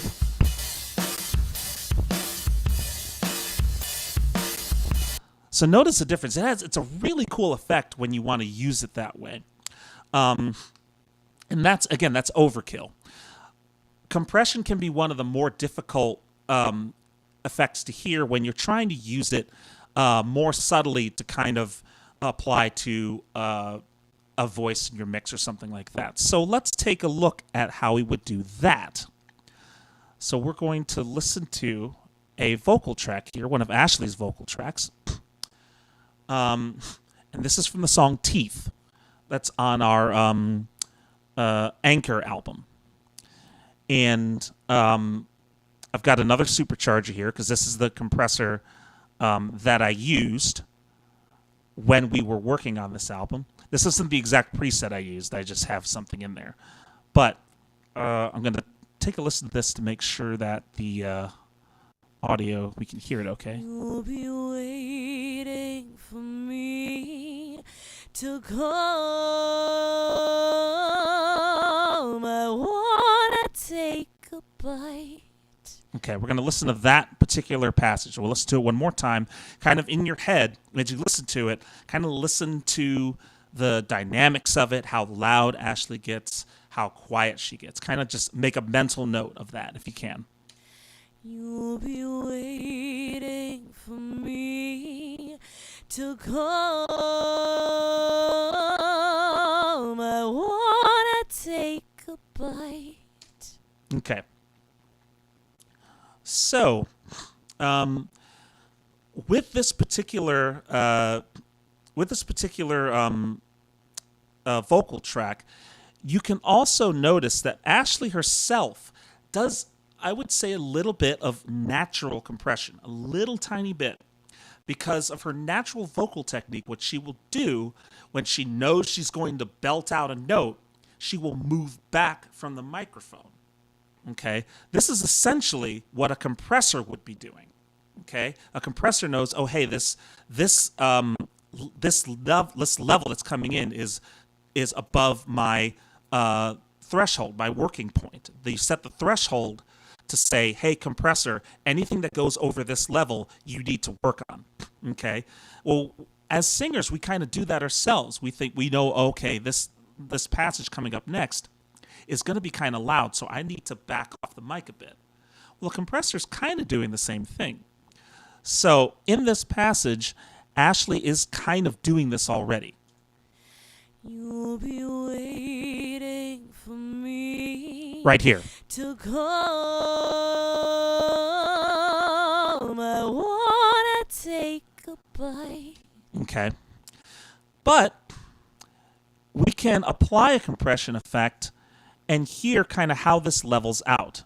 So I'm going to adjust this just a bit. I'm going to do kind of a fairly fast attack, but I'll do a long release just so when the compressor lets off, it's a bit smoother. And this is a pretty slow song, so a long release makes sense. And compression amount, I'll go like 4. Again, this knob really doesn't mean anything in regard to actual compressor settings that you would see on some compressors. It's just like, how much do you want is basically what this is saying. And one of the ways you can tell is if you look at the meter to the left of the big compress knob, it says gain reduction. I know it may be kind of hard to see on the stream, but that shows you how much the compressor is working. It really shows you how hard it's working. And so if we listen to this again with the compression on, you'll be waiting for me to come. I want to take a bite. Okay. So again, this is more the subtle kind of compression that you would be doing during mixing. So it's a little harder to hear what's happening. So I'm going to play this without it one more time. You'll be waiting for me to come.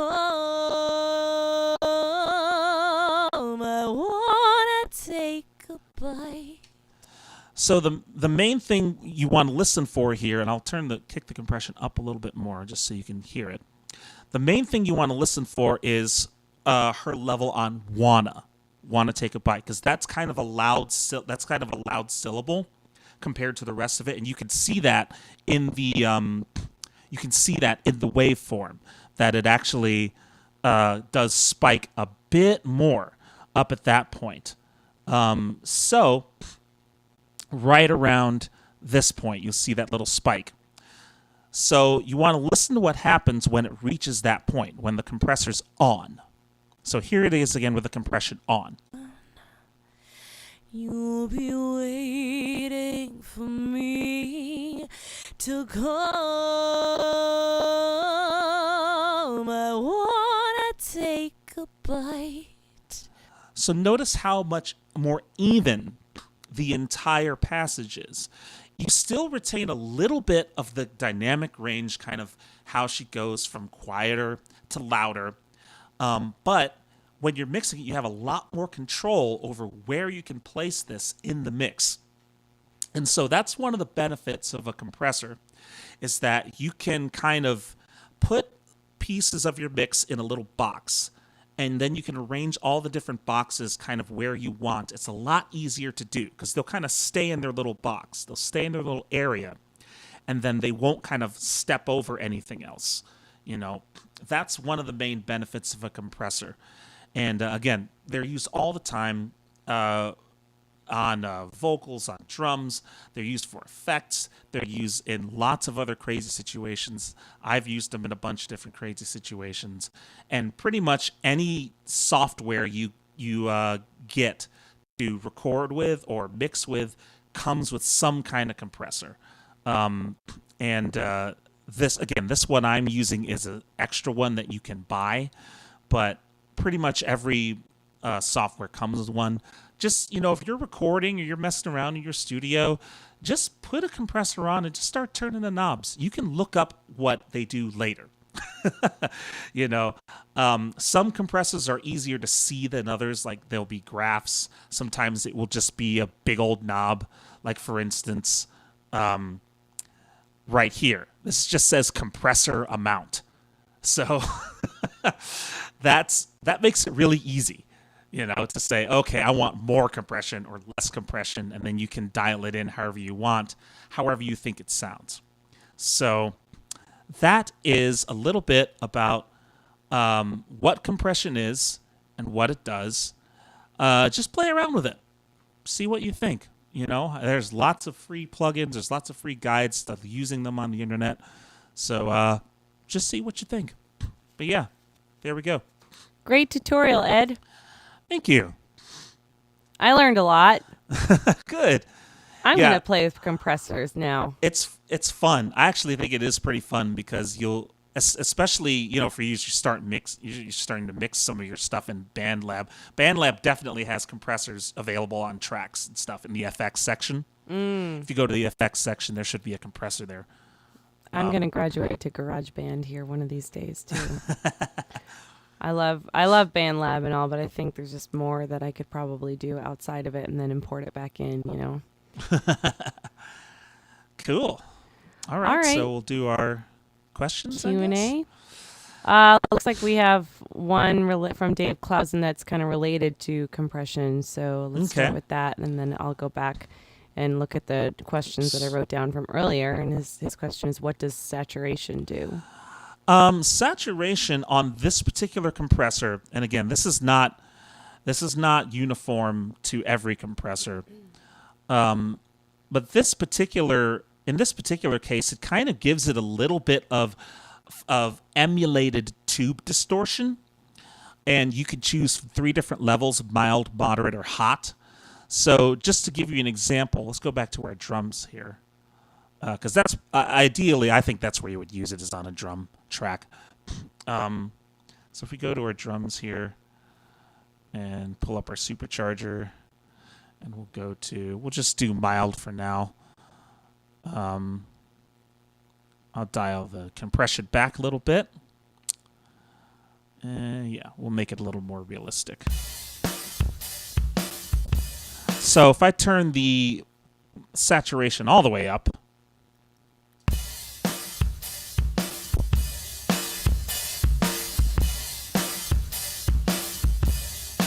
you start to hear a little bit of distortion on it, just a tiny bit.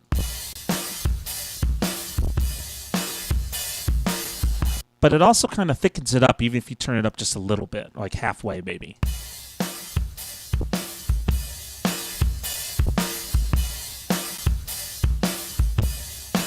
So I think it's trying to simulate like adding harmonics in, adding kind of extra frequencies and extra stuff in. Moderate, of course, will give you a little more of that. And hot will just go crazy.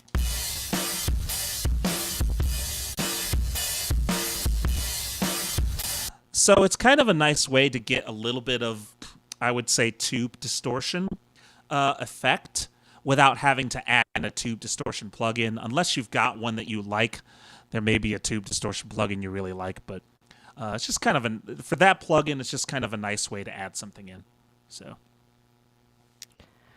here's a question from Itzo. It says, for editing audio files, I use Audacity, and among the many options in the effects menu, there is indeed compressor, but there is also an effect called normalize. Isn't that something similar? Yeah. Normalize, it's, well, basically, it can achieve a similar effect, but really what normalize is doing is it's taking, you set a level, like say minus 10 dB, and then anything that's not around 10 dB, the program will put it at 10 dB. So normalize kind of flattens everything out, so you get sort of a kind of a block of audio. So in a sense, it is doing it, but it's a less natural, less reactive way of doing compression. Compression is a bit more reactive and what we would call program dependent, meaning it depends on the signal going into the compressor, and the compressor will react to what that signal's doing. So the compressor won't compress everything unless you just turn the settings like crazy. Normalize is kind of like a compressor going crazy. So when you're mastering and when you're about to export stuff, typically you don't want to normalize because that will set everything to like 0, and that's usually not a good thing because you completely erase your dynamic range doing that. But it can be useful in some aspects. Like if you have a very quiet audio file, normalize can help you bring the level up, if you need to do it. If you don't have access to like a gain plugin or something, it can help with that. So we discussed this in almost every podcast, so we're going to discuss it again. It's a question from Dave Klausman. It says, how are you two syncing your songs over the internet in spite of the delay? And this is our favorite thing to talk about in this podcast because it is actually quite complex what we've worked out in order to make this happen. Yes, Ed and I are not on a delay. It does get a little difficult when we have our guests on because they are still on a delay. So you'll mainly hear whenever this talking over each other usually happens, unfortunately, when we have a guest on, until we figure out how to get the guest on the programs that we use to, which seems impossible at the moment. Yeah. Or almost impossible. But yeah, so Ed and I've worked it out by using mainly a software called Jamulus, which was developed by a gentleman in Germany. Because he wanted to practice with his band. They had all moved away, so he wanted to practice with his band without having the Wi-Fi delay. And he created this thing, and it's become particularly important during COVID times. Yeah. So it's like kind of blowing up right now, this thing, and we're so grateful for it because, yeah, we have multiple things going on. So the audio is great, and so we can hear each other in real time, but we only have the audio to work off of. Like our video is running off of a different program called Lyrics and something else, but we can't really see in real time what's happening with the video and the audio. We can only rely on our ears for this podcast. We can kind of check back on the video to see what's happening, but that is a massive delay. Yeah. So it's really interesting because it seems like maybe we're interacting a little bit more than we are visually, because actually we're hardly interacting at all visually, but the audio is great. So it's been a cool thing to like just have to 100% rely on your ears for this podcast. Yeah, exactly. Like the audio component you're hearing is real. Like that's, you know, the delay between Ashley and I responding, that's real. That's live. There's no trickery done on that, except I guess in the program, whatever the program's doing. But to make it look like on the back end when you're watching it, to make it look like we are actually, you know, the video is in sync with that audio in OBS, which is the streaming software we use. We can set video delays, so we have to kind of delay all the video to make everything line up. So that's why it looks like on the video stream you're watching, it looks like we're perfectly in sync in both video and audio. The truth is the audio is the only thing that's really in sync. The delay, or that's really in sync and live as you hear it. The video delays are what are needed to make it look kind of cool when we're trying to talk and play along with each other. So yeah.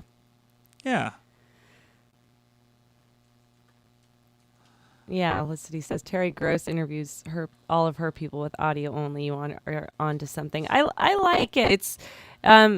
It's definitely changed the way that I listen and perform music.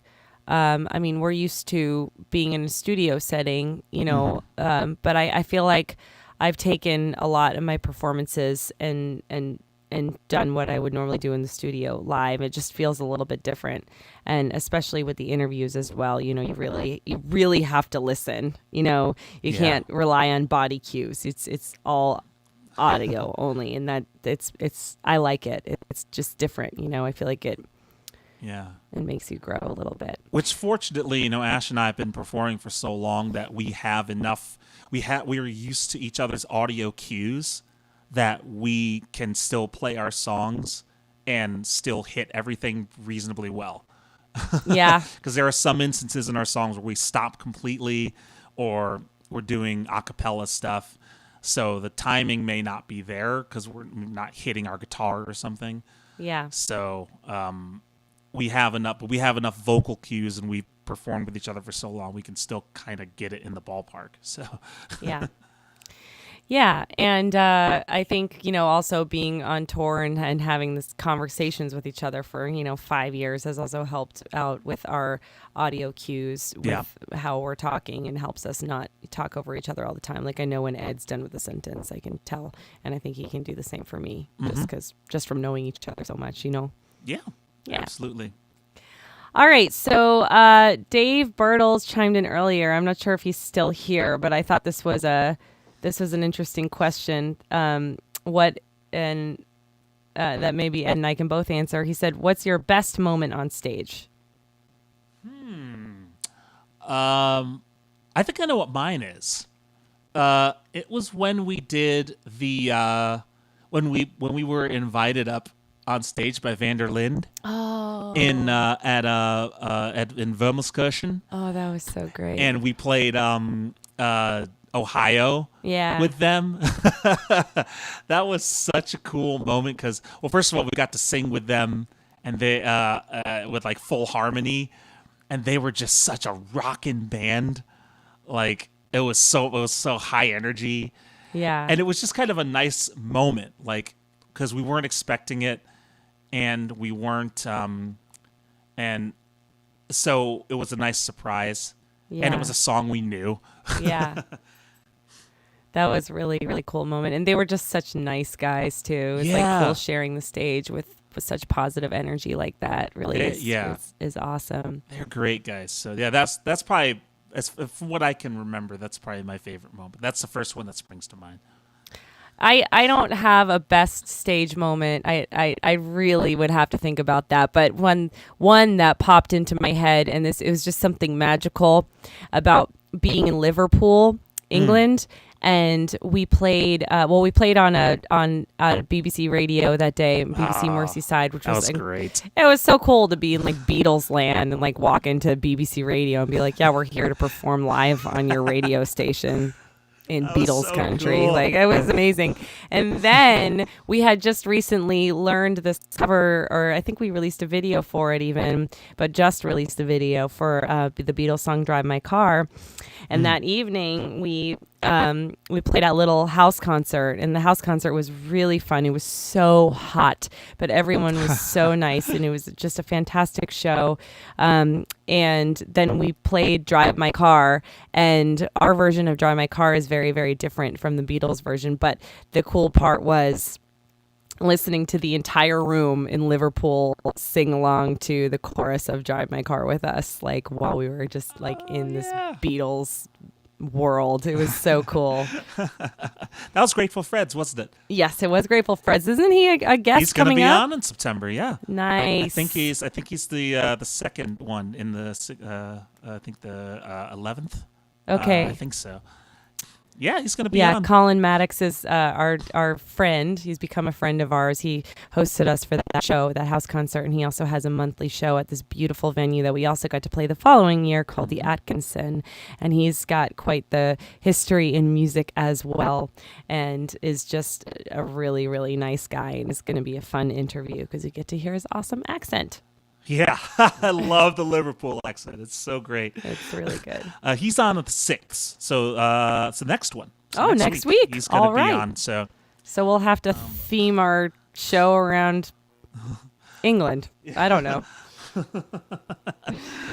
practice your accents. Okay, one more quick question, and I think we'll wrap up. The question also from Dave Bertles I thought this is an interesting one that maybe Ed will probably have a better opinion on than me, but what is your opinion in terms of left hand and right hand in terms of piano versus guitar?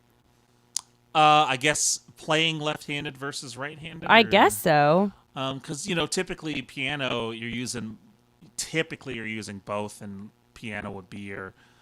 on piano, the right hand tends to be kind of melody stuff, and the left hand is more bass and chord related stuff. Just because of that's how we're built. That's how the piano's built. But for left hand, it's interesting because I'm a right-handed player, though I write left-handed. I actually write left-handed. I'm a right-handed player, and I don't know, like most people I guess just learn that way, and I try. I remember when I went to go get a bass, when my mom and I went to a music shop in St. Louis. She'll have to remind me of the name. And went to get my first bass guitar. I tried playing it left-handed and it just didn't feel right. And I tried playing it right-handed and it felt right. So, I think it's just a matter of what's more comfortable to your brain. Yeah, because I was just talking to somebody about this recently, how they force a lot of lefties in particular to play with the right when it doesn't feel natural, and I just don't understand why that is. Like, to me, when I picked up a guitar, it would have felt more natural for me to do it the other way. Really? Yeah, I wanted to. And they were like, no, you fret with your left hand. And I was like, interesting. But because I'm right-handed, and to me, I'm like, but I do all the writing, and isn't that what you're doing with chords? You're writing, with I see your what hand. You're saying. I see what you're saying. So it just that's what made more sense to me. So I had to kind of flip my brain to be like, no, you have to use your left hand to do the chords and your right hand to strum, I guess. But I wasn't really given the option. It was just, nope, this is what you do. And, I wish they would do that more. I wish more guitar instructors and kind of mentors or whatever would be like, what feels more comfortable? Do that. Yeah, that was the guy who would become my instructor. Clint was his name, and that was one of the first things. He's like, "Hey, are you left-handed or right-handed? Try it this way. Try it another." And so, but for me, it wound up being right-handed. But yeah, it's on the guitar, it's interesting because you're usually doing both things in concert with each other, whereas on a piano, you're more likely to do two completely separate things with each of your hands. Right. So it's kind of a different experience on the piano. Right. Yeah, I'm not really a piano player. I pretended to be once, but... Well, shall we wrap this up with a song? Yeah, let's do that. Yeah, let's wrap it up with a song. Sorry, let me see what you got there. I put Mannequin down. Oh, you did? Okay. Only because my friend Anne was requesting that I play that last night, and I was like, I don't think I can play this without Ed. It's just going to be weird, Because I play like 2 notes on the guitar the whole time. Oh, right. Which sound cool to me, but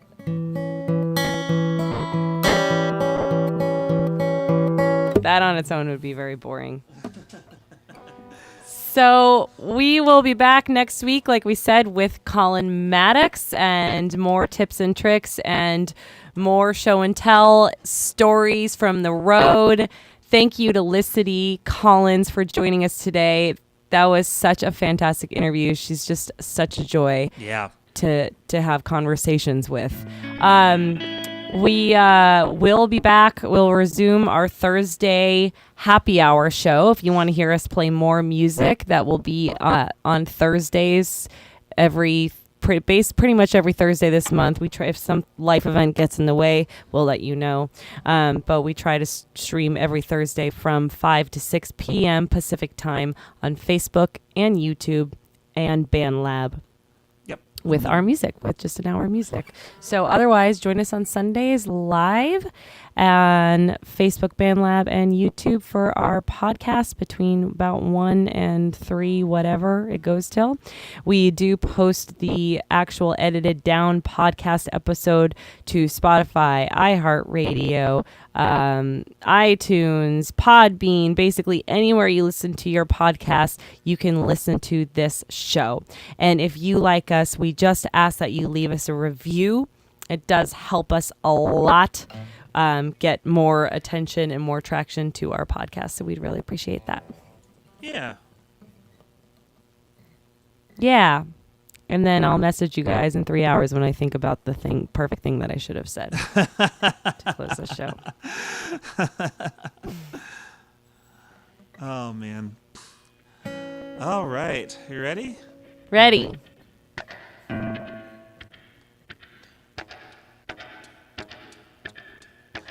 1 and 2 and 3 and 4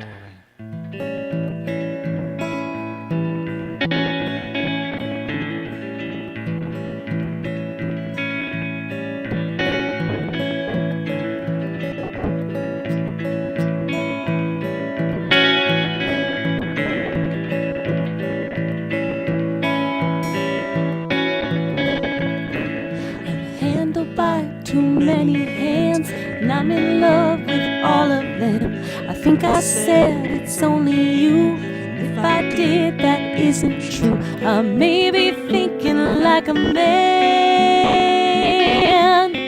but I love you like a mannequin.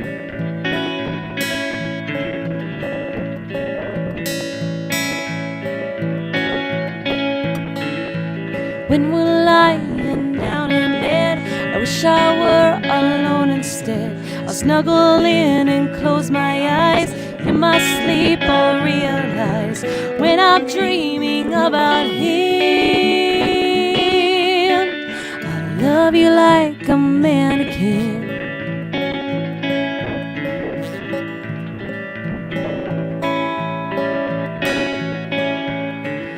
I know you wanna hold my hand. I'll touch you just like porcelain, perfect for your picture frame, frozen in a window pane. When you get under my skin, I love you like a mannequin.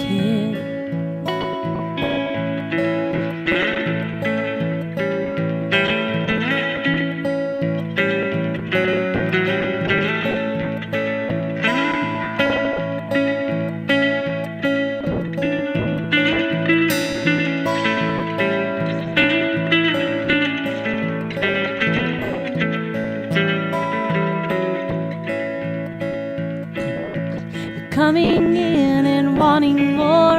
I'm thinking that I'm just a whore. You opened up my centerfold before I could take off my clothes. I'll give you the woman you think I am, but I'll love you like a mannequin. I'll love you like a mannequin. I'll love you like a mannequin. I'll love you like a mannequin.